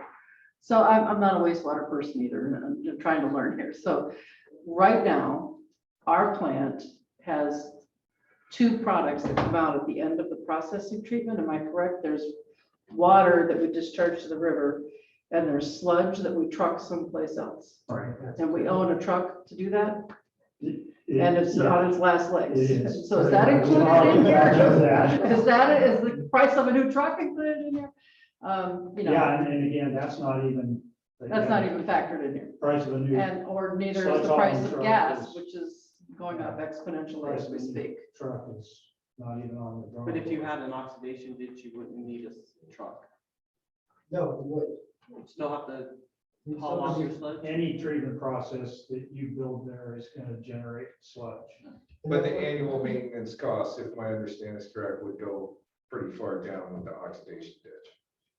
It would be similar to the SBR, probably. Here's where we have a language problem. It's not ours because we have wastewater, but it's just the fact that. Definitely ours. Oh, no, no, Mine. totally understand. For some reason, I love this stuff. So, you're still gonna have to deal with that. That low number comes from basically, you have it going out, we do pre-treatment on it, which means screening and degrading. Right. Get rid of the sand, graphite shells and all that kind of stuff, you can remove the racks and all that kind of debris. And then what's left goes out basically into a big pond. And like Mark said, it just basically regulates itself over time. It either evaporates, there are other systems around you that take that pond at a certain level, they land apply it. You don't put it in the river. They have enough acreage they can land apply it on. So that is a greatly reduced cost system. However, there's a lot of problems associated with that, especially as you move forward in time, in space. Because eventually, all of those things are going to become an issue. So most of those treatment systems, and I've watched other treatment plants in other cities go from the 1964, for a year by the way, 1964, basically they build a series of oxidation ponds. It goes into one, then it goes to another, then another. And roughly, I don't know where we're at, pounds wise, and currently with wastewater plant, you need an acre for 35 pounds of BOD. And an acre and 35 pounds is very little. And I don't remember how many people that is. It's not very little, multiply that times 5. Right. And so, but anyway, you need a lot of acreage in order to make that happen. You got it, it's great. But you don't, So with our present reality, with the dirt that's down there now, including the Esmeralda's property, is there space if we could make arrangements with them? Is there space that we could do that? I don't. I mean, is it like, a square mile that we're talking about for the town of 579 or upside of almost 800 houses? I think you're better off. Back to an order I probably. think you're better off going after a treatment process Mhm. and then applying that effluent to a land application process. Okay. It's easier. So that direction, we do the heavy lifting, gets up to DEQ standards and then drop some of it on dirt, which we've got lots of. Is there enough dirt out there? Or is it like a mile that we're gonna need for our town?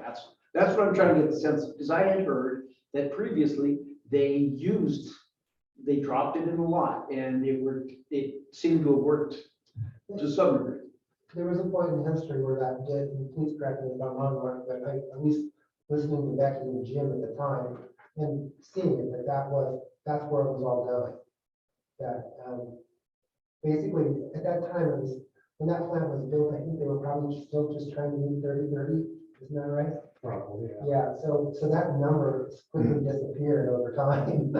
So Plan B was the land apply effluent, land apply, I think originally it was supposed to just land apply biosolids that were generated from the treatment process on their land. And then they would grow ag land would benefit from it. And I think long-term is expected that they would do some sort of effluent storage and then land apply that seasonally. Is that an option now? Sure it is.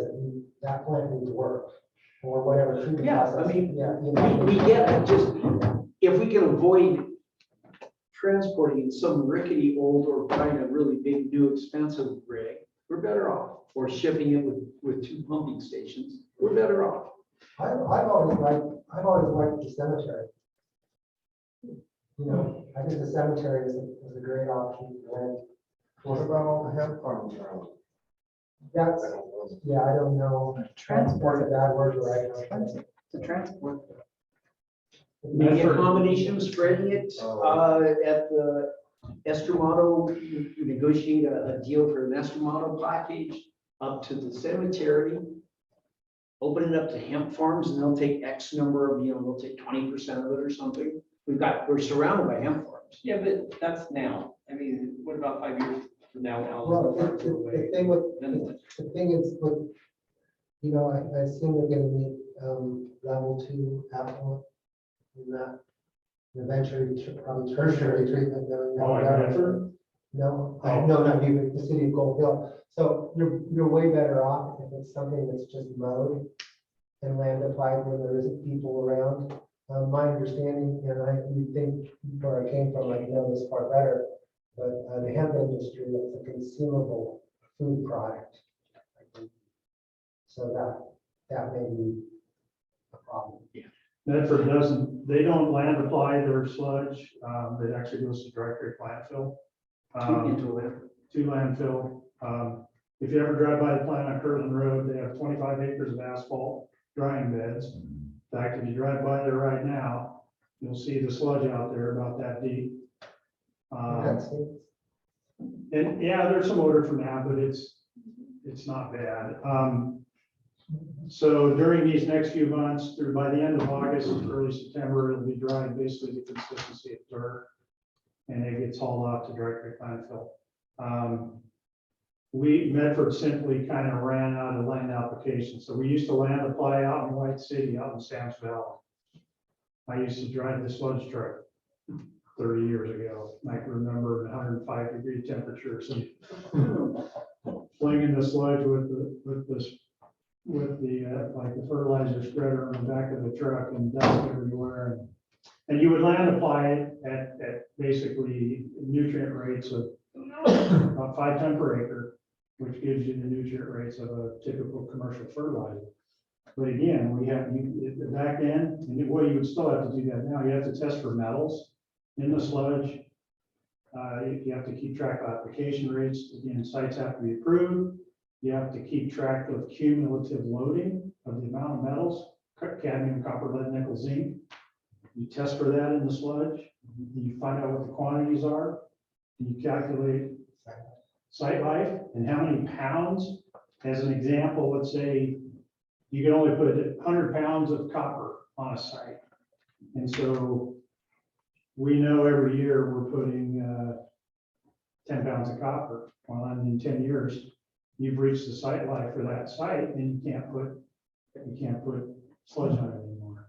So. And we're totally about being responsible and not poisoning our land here in Oregon. That's not on the table, obviously. No, I know. But we have a lot of land around it. So it seems to me that's the cheap, easy solution. That if we could treat it to a point where it was not poison, it didn't have the heavy metals, it was not a vital risk to people. We'd spread it and let it dry. Hey, I like the sound of that. That sounds old school and inexpensive. In 50 years, we may not have the land, but we do now. Well, we don't own We don't. But we're it. And we exploring don't know that options. they'll sell it to us. And we are exploring options. That's what this A couple is. of really big ifs. Hence, workshop. We are working through our options. In my career, I have seen a lot of different options, and I've seen a lot of them not work well at all, and we have to change them over time. And that experience really comes from, going through, I've renewed permits on the Rogue River, and it's for very small plants, and these are some up and coming larger plants in communities their size. And so that's all a bit of a, Mark, Carl, right on in the fact that the regulatory wise, they don't care. It doesn't matter the size of Medford really for the most part, or you have 5 people and you're treating it, you're discharging it. For the most part, you're allocated a certain loading limit for the river, for nutrients, metals, BOD, biochemical oxygen, total system, solids, CBOD, or whatever it might be. And that's what it is. And so, so you have to adjust to the world, a little bit. And there are plenty of places that simply just have so much land, it'll never be impacted in the cycle for as long as, I don't think we're there, but we're also not a densely, I go to Jacksonville a lot. There's not a lot of empty space in the city limit there. Right. You get outside of ways, it's a different story. Ashland, they're doing the infill, there's not that much extra land in the city limits, other than when you get out in the hinterlands. Here, we're a mile 1.1 by 0.6 miles long. We're a tiny little place. We're surrounded by trees. It's 7 miles in any direction to a town. That works. Sorry? Okay. I have one more question. I know Janet's getting, when's the last time anybody on council or Jerry that has talked to DEQ? We last spoke with DEQ probably December when the revision came out. Is John Gassick still your contact? I'm sorry? John Gassick, is he Yeah. still your contact? Yeah. Because I'm just, if you want to toss out a wastewater facultative lagoon out there in a big pond at the other end of town, I think you want to talk to DEQ about it first Yeah. and get their take on it. What did you call that? The wastewater Well, wouldn't you call it a facultative lagoon? faculty? That's what we're, Okay. I could go on about what one is per hour. And- That's, yeah. I but think you're first, gonna end up maybe with, just- you got odor problems. Yeah, you said that the lagoon would be an odor problem. They'll also have disinfection, they'll also have disinfection problems.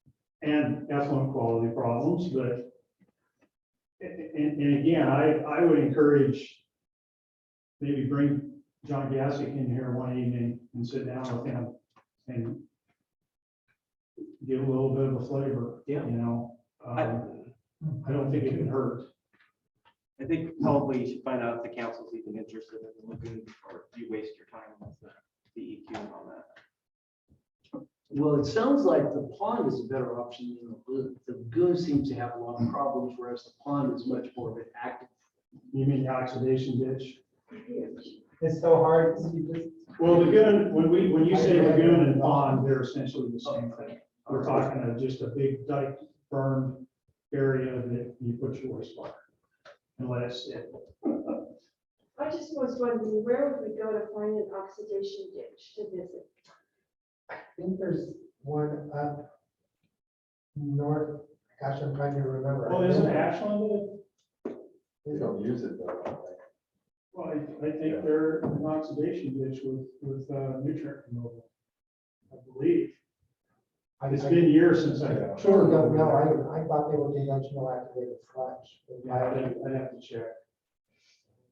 There's somebody at Medford I could ask, because he used to work in Ashland. Okay. Anyway, There is one up north, but last time I was there, I was working as a consultant, it was, probably one of the most poorly engineered. So nobody around here is doing it. Nobody has a good example of it for us to look at. He says he's gonna look into, Ashland. yeah, I could find out about Ashland. I'm actually going to Medford plant on Wednesday. Thank you. I can talk to him. Well, I don't think it matters if it's part of, we would want to visit one that is working.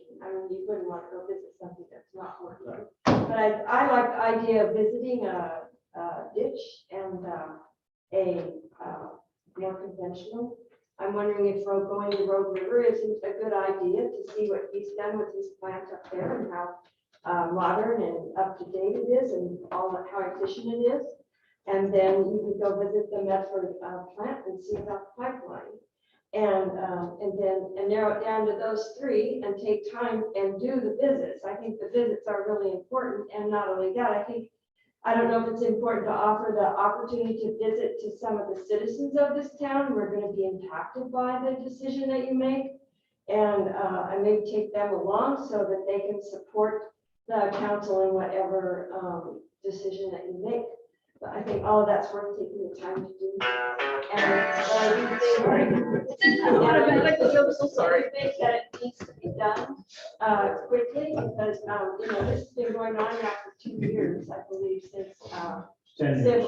Civil West, Yeah. when Pete was here, we had a big meeting here in this room and they went through the initial, whatever the plan is that Civil West put together.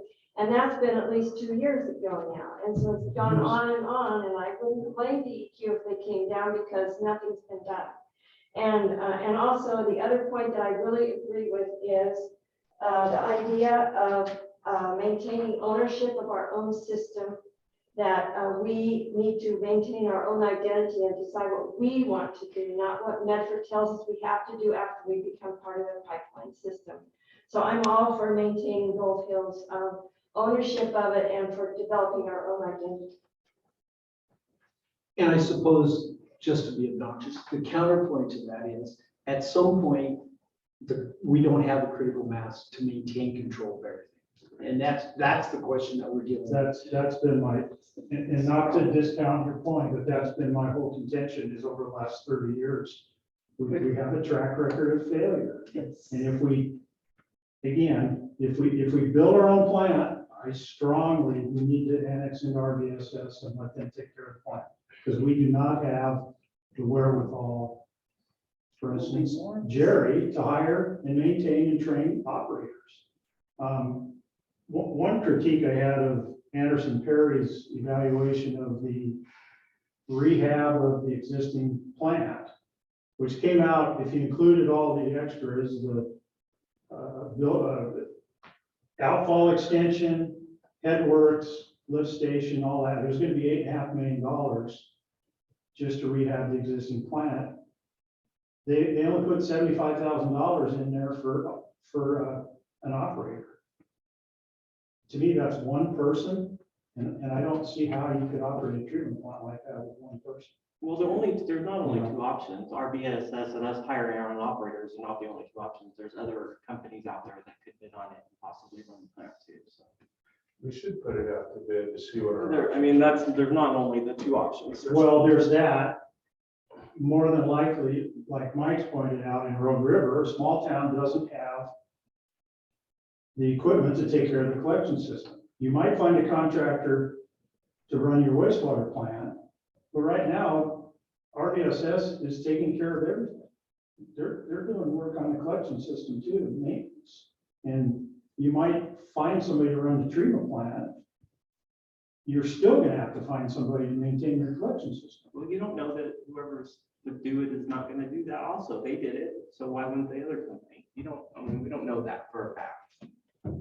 You're assuming that we would have to hire another company for that. The city of Rogue River, for the most part, has merged in a lot of ways with Southern Oregon Water. And so we do experience the difference between the two.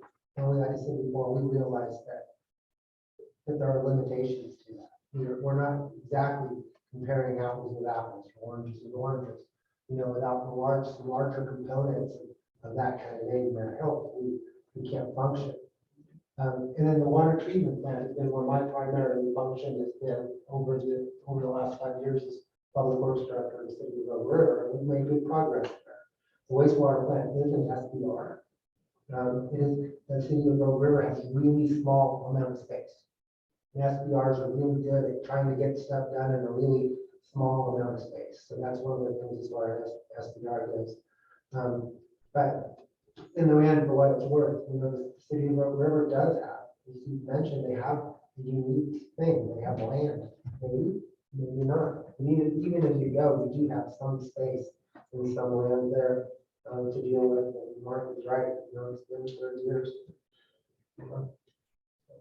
And, preferably, we're not gonna, if we went the direction of going with small outfit, we're not saying that we want to have nothing to do with RBSS. I mean, there's ample opportunities to work together again, because they're gonna have all the equipment and maybe the smaller operator doesn't. So we use them when we need the big equipment, you know? So again, a hybrid is gonna be a cheaper way to go. Or we can just hand it off and have it done right, but it'll be more expensive, probably. And we would lose the local control. Carl was right. We were here when, I think it was Dyer and Associates that put together their collection improvements, and we were completely opposed to all of it. They just literally laid waste to this county. We felt it was reckless, and we had to deal with all sorts of oil. We had freaking water or wastewater mains that went through or water mains that went through manholes, literally right through the middle of a man. There's one that's sweet. Yeah, and so, all sorts of stuff, and the slip lining, I completely agree with. Completely inappropriate for so much of it. I mean, the longevity of the system is diminished. That's the fun of this. It's a complicated question. Again, to Larry and Carol's point, you know, I can understand the local control thing, but I would make the point that the city of Ashland 30 years ago had the opportunity to tie into our RDSS line up at the south end of the valley and tie into the Medford plant. They chose not to because we want to take care of our own wastewater. 30 years ago, they didn't know they were going to have to deal with nutrient limits and temperature limits.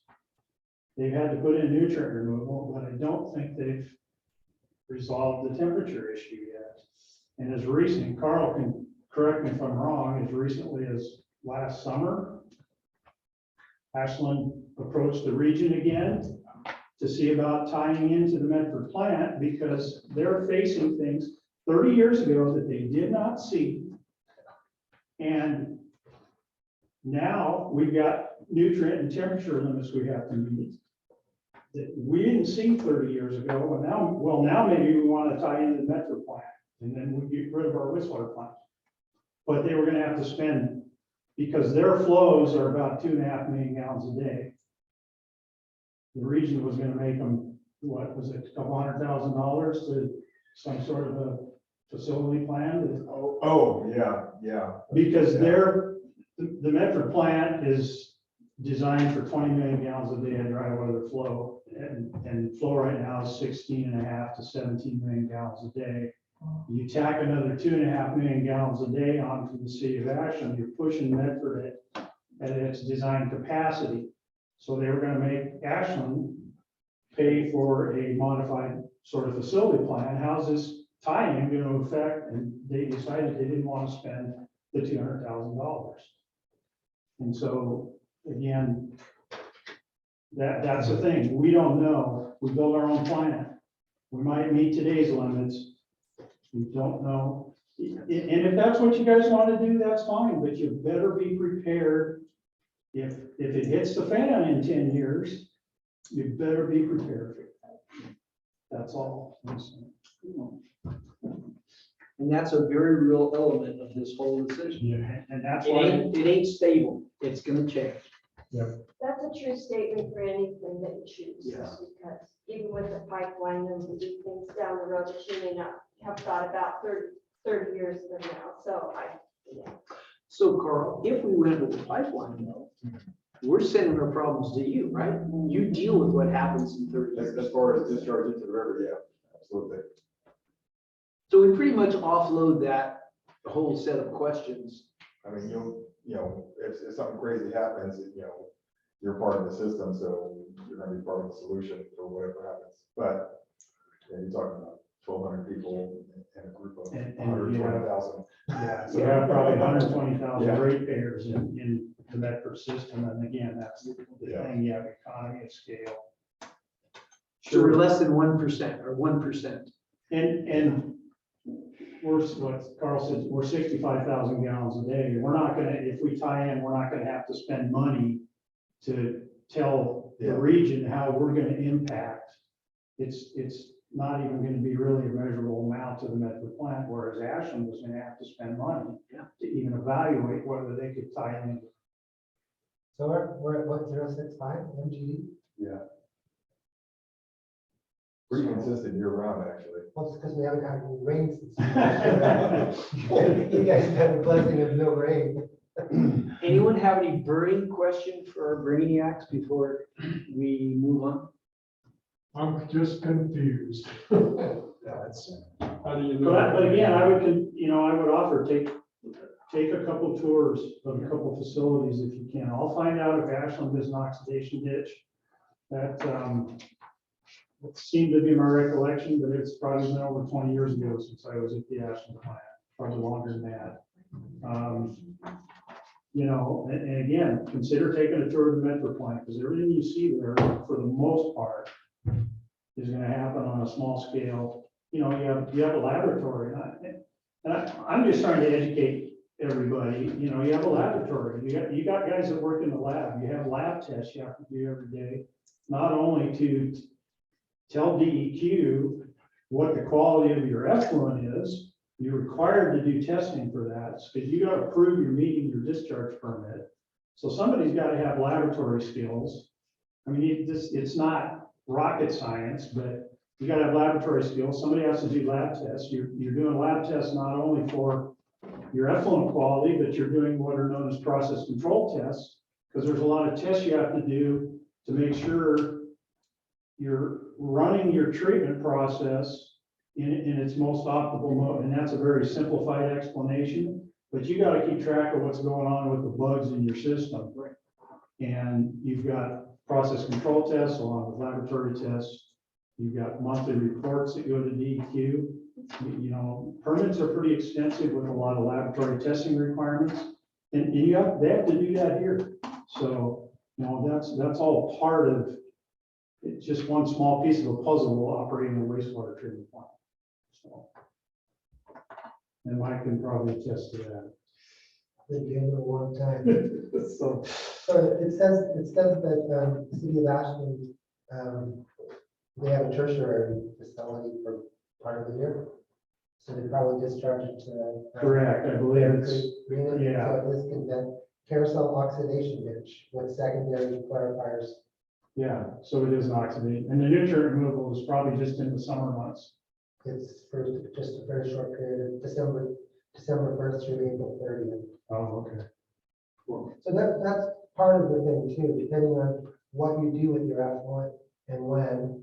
And then the city of Ashland too, I believe they discharge into Bear Creek. Yes, They do now. they do now. They originally discharged into Ashland Creek, which is quite a bit smaller. And when they got the nutrient limits, they were putting too much of an impact on Ashland Creek. They had to move their outfall down into Bear Creek. We appreciate the three of you being here. We really do. Sorry to be a pest. Hey, it's a complicated I'm issue. just trying to help. All of us are. Yes, That's, and we hear that. We appreciate Carl spending his evenings with us. He's got other things to do undoubtedly. thank you. Mike also. So we'll wrap up. We'll take 5 minutes and then begin into our regular council meeting. Council meeting's got 2 items. Should be quick and dirty. All right. Meeting adjourned. Thank you, guys. All right, you ready for some more fun? All right. Meeting called to order. Goldsville City Council meeting agenda, June 6, 2022, our regular council meeting. Roll call, please. Commissioner Baker, Present. Councilor Bishop. Here. Councilor Rigby, Here. Councilor Palmer is not here tonight. Councilor Wilson. Here. Councilor Gina. Here. And Councilor Newstead. Here. Okay, so there's 4. Excellent. Pledge allegiance. To the flag of the United States of America, and to the republic for which it stands, one nation, under God, indivisible, with liberty and justice. Okay. Do we have any agenda adjustments, None, Your Honor. announcements, correspondence, awards, proclamations? None. Public input, There's nobody in the queue. public hearing, none. Okay, we have 2 action items. We just spent most of it dealing with really complicated stuff.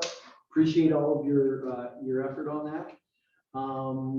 Let's take them in order though. The community garden donations amount, Jared. Thank you, Mayor and members of the council. This is real simple.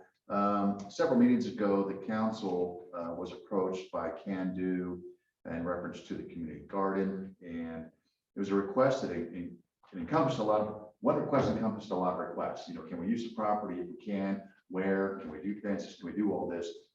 And would the city be willing to provide a donation? And I went over the meeting and watched the meeting again, and the council approved everything Can Do was asking for, including the donation, but the donation request was $1,500 to $2,000, and it wasn't specified. So now Can Do is asking for their money, but I don't feel comfortable, and they're thinking it's $2,000 because, you know, why wouldn't they? And I went through the meeting, watched the video, and nowhere has it been specified by anybody on the council as far as how much we provide Can Do, whether it's $1,500 or $2,000. So I just need direction on how much we write the check. Have they said what they needed the money for? He wanted to show, if I remember right, Can Do wanted it as a show of good faith to anybody else that was going to donate to the cause. In other words, if they went out to the community and said, hey, we're requesting donations for this community garden. And by the way, look,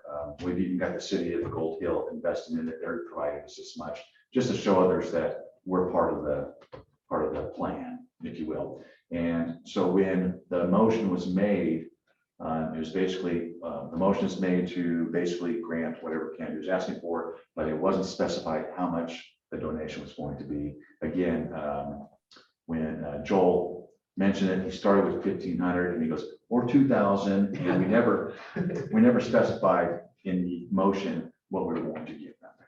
We agreed in a general sense to provide the donation, but it was, and Joel knows this because when I told him the other day, hey, I'm holding up until I can bring it back to council, he kind of smiled because he knew that we didn't specify as well. So I just need some clarification on how much we write the check for. To Janet's question, what they need the money for, they're buying ground cover, cyclone fences. There'll be, you know, some wood for. So are we funding the whole thing? I mean, it's No. not much money. No, they wanted like 5,000 or 6,000, and they wanted us to provide a portion of that. And they have a pledge of 5,000 from the company that's Yes. sponsoring. Yeah. And there'll be more. I mean, it's, to do it right, you know, you gotta keep the deer out, which we've got a few of those in town. But they've already put up the fence. There's already a fence there. They've already- For one portion. As I recall, there were 3 different scenarios of plots they wanted to expand into, so. Yeah, in the future. There will be things to spend thousands of dollars.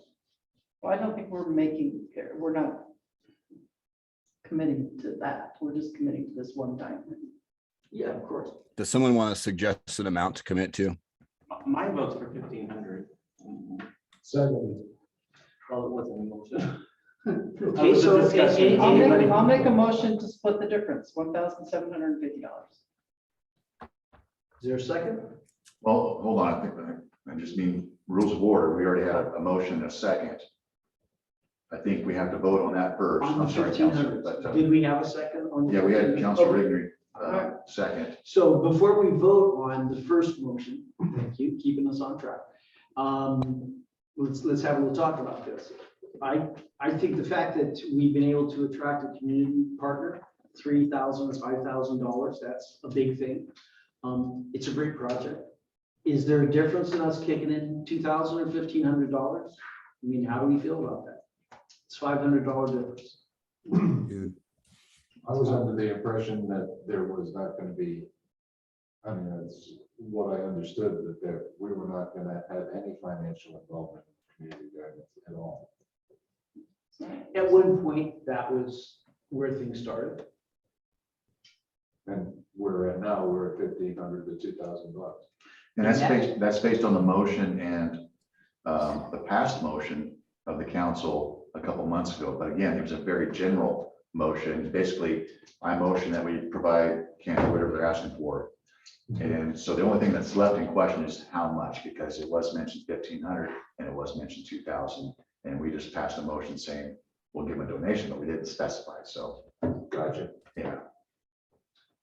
So 1,500, how many people are feeling good about Well, 1,500? we already have a motion. so you Well, can let's, call for it. let's explore if we could spend another $500 and make it 2,000. Well, technically, the only way we could do this is if the motion's made, the second's been made, now the vote has to take place, and if it doesn't pass, then a new motion for the adjusted amount can be made. So if the motion's been made and seconded, then we have to carry a vote. If the vote doesn't, if it doesn't carry, then a new motion can be made. If it carries, it's done. Okay, it's been motion, moved and seconded. Roll call, please. Counselor Bishop, No, Counselor Rigby, Yes. Counselor Wilson, Yes, Counselor Gino, Yes, Counselor Newstead. Yes. Motion passed for 1,500. Okay, excellent. Thank you. Item number 2. Thank you, Mayor. Members of the council, this was placed in here in anticipation of us coming out of the workshop with some ideas, and I wanted to formalize those ideas in action, which is why it's on the agenda as an action item. Doesn't sound like we have a decision. We do need to think about the fact that our agreement with RVSS is terminating or it expires at the end of this month. So either this meeting or next meeting, we have to decide whether we're going to request an extension or request that RVSS honor the 3-month transition that they spoke of last meeting, and we do an RFP for new services. I feel like we need the extension. I don't think we're gonna get anything solved in a month. I agree with that too. I mean, so I'll make a motion that we grant RVSS the extension for 1 year. Second. Moved and seconded. Any other conversation? Eric, Can I were you ask gonna a say question? something? I gave you the draft agreement. Is this what we're talking about is? Yes, and I've distributed that to the council members. Okay. They've got it. Eric, did you want to say something? no. Bill? About what? Well, no, I thought I heard him saying something. Okay. I asked him. Well, Moved and seconded? yeah. Okay. Want to add any thoughts on moving ahead with RVSS? We're going with the 1 year. Yes. Yeah. Moved and seconded. Okay, Ready? Okay. roll call. Counselor Bishop, yes, Counselor Rigby, Yes. Counselor Wilson, Yes, Counselor Gino, Yes, Counselor Newstead. Yes. Motion passed. Motion carries. Excellent. Thank you. Now, the next motion, will last for another year, which you guys want. And if we ask for a year, then we annex it with them. Yes. We're in bed. We're done questioning. On the same note, though, Mayor, would we like another workshop to discuss wastewater? I don't want to keep kicking the can, and I don't want to get caught next May or March or whatever in the same position. So should we continue to have these workshops to further explore the wastewater? can I ask how many people would be interested in doing the tours? I would. Aaliyah? no, me too. Yes. Yes. So then my suggestion is to try to get those scheduled like ASAP and then have another. workshop. And we're talking Wait, Road wait, River Ashland. and Ashland, Yeah. Well, Ashland had the oxidation ditch. right? But, well, that's another question is anybody interested in oxidation ditch? Right. I'm not interested in emulating what Ashland does. Well, Everything they do is super expensive. They've got 200 people on their city payroll. But I do think Medford, Rogue River, Shady Cove might be good options. And we can, as Mike was basically saying, 2 of them in the morning is probably doable because that gives you an hour and a half. Right. But see, here's the thing, you don't have a vote in this in the end, so I'm trying to ask the people that actually are gonna vote on this if they have an interest in seeing some of these things. I know you do, and I'm not trying to be rude, but it's like, if nobody else cares about what, I don't even know what they all do, but say what Rogue River does, then there's no point in doing the tour. So that's why I'd kind of like to see. Didn't we just talk about that? And there was about 4 people that wanted to do the tours? No, I'm not talking about doing the tours, but doing all of those places. Do we want to narrow it down to, what would you like to see? I'd like to see Rogue River, Shady Cove, because they've already implemented in with RBSS. I'd like to see that Medford. I mean, I'm interested in the ditch, but I mean, that's a whole other subject with, you know, the Estramados and getting that property. What about you, Bill? What would you like? I'd like to see it. I'd like to see the Rogue River plant for sure, what Mike's done up there, and I'd like to also see Shady Cove and talk to some of those people up there and see what they feel about, you know, RVSS And Medford? how good of that, yeah. And Medford? Well, it sounds Yeah. like they're mostly interested in Rogue River, Shady Cove. Medford. Okay, I've got those two written down. And I hear Ron's Medford. not here. Eric, are you interested in going on tours? I lived it at one point in my life, so no. I guess that's no. Take that as an Okay, so I got Rogue River and Shady Cove. Is that, or do we want to include Medford? I just need to. I think Medford was something. I would like to see Medford, because Okay. I'd like to know. That's the where it side all of the ties in. pipeline. Yeah, I want to go see Okay. Medford. So, Thank you. And Jerry, maybe do that in the next month? No problem. Sooner. as Yeah. soon as possible. Yeah, as soon as better. We got this? Yeah. We got it. Great. Okay. Thank you. We have 2 items left. And it's now after 8 o'clock. Reports from councilors. Great job at the little build, that was fun, that was good times, I got to bounce a lot of candy off a lot of little kids. Yeah, that was a ton of fun. My daughter got to ride in the front. Well done to Cantu, they set up, they did a good job. Yeah, that was Turned out really awesome. fun too. That was a good one. I haven't seen that good of a turnout. Great turnout. Yeah. Yeah, Lots of thanks, smiling thank you faces. citizens. And the cars were everywhere, so. And I don't know who sang the Some business. national anthem, but they did a great job, whoever it was. I don't know who it was, but she had a beautiful voice. It was good. It was really good. Any other reports from councilors, projects you're working on? I emailed Jerry earlier about trying to get the property over off of, on the side of Figaro's for a food court, you know, getting food trucks in there, you know, 3 to 5 food trucks, and the property sitting right next to city property, ties into water, sewer, electric. So, I mean, we were talking about that earlier, see if that could happen. So maybe the 2 of you can work on that and develop something more specific and bring it back to us. Yeah, absolutely. I think that's a great idea.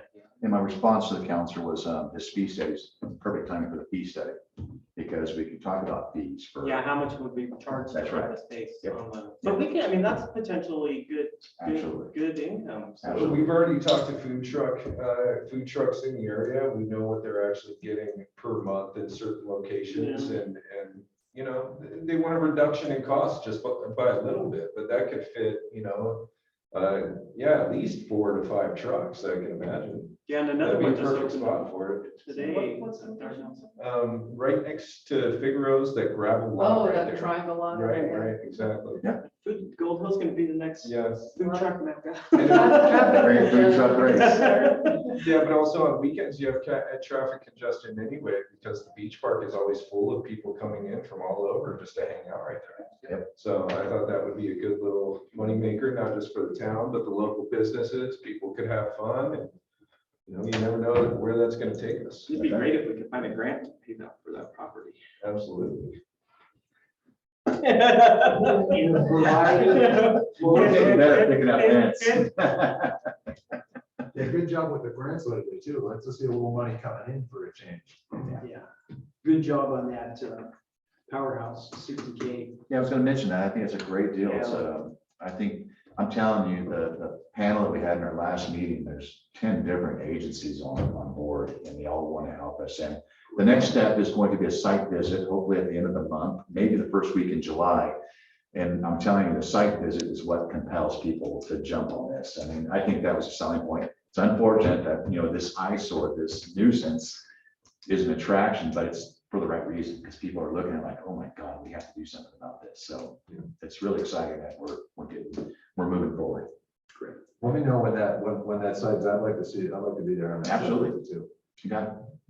Anything else you'd like to report to us under departmental report? No, Councilor Rigney pretty much took the wind out of myself when I Yeah. talked about the grant, but that's right. I'm good for something. And Councilor Beachside's been right next to me, her and Paige have been wonderful as far as taking some of this off my shoulders and doing a lot of the legwork. So it's been a great teamwork effort getting this done. Karen, I'm getting a headache. thanks for your time and energy. Needs to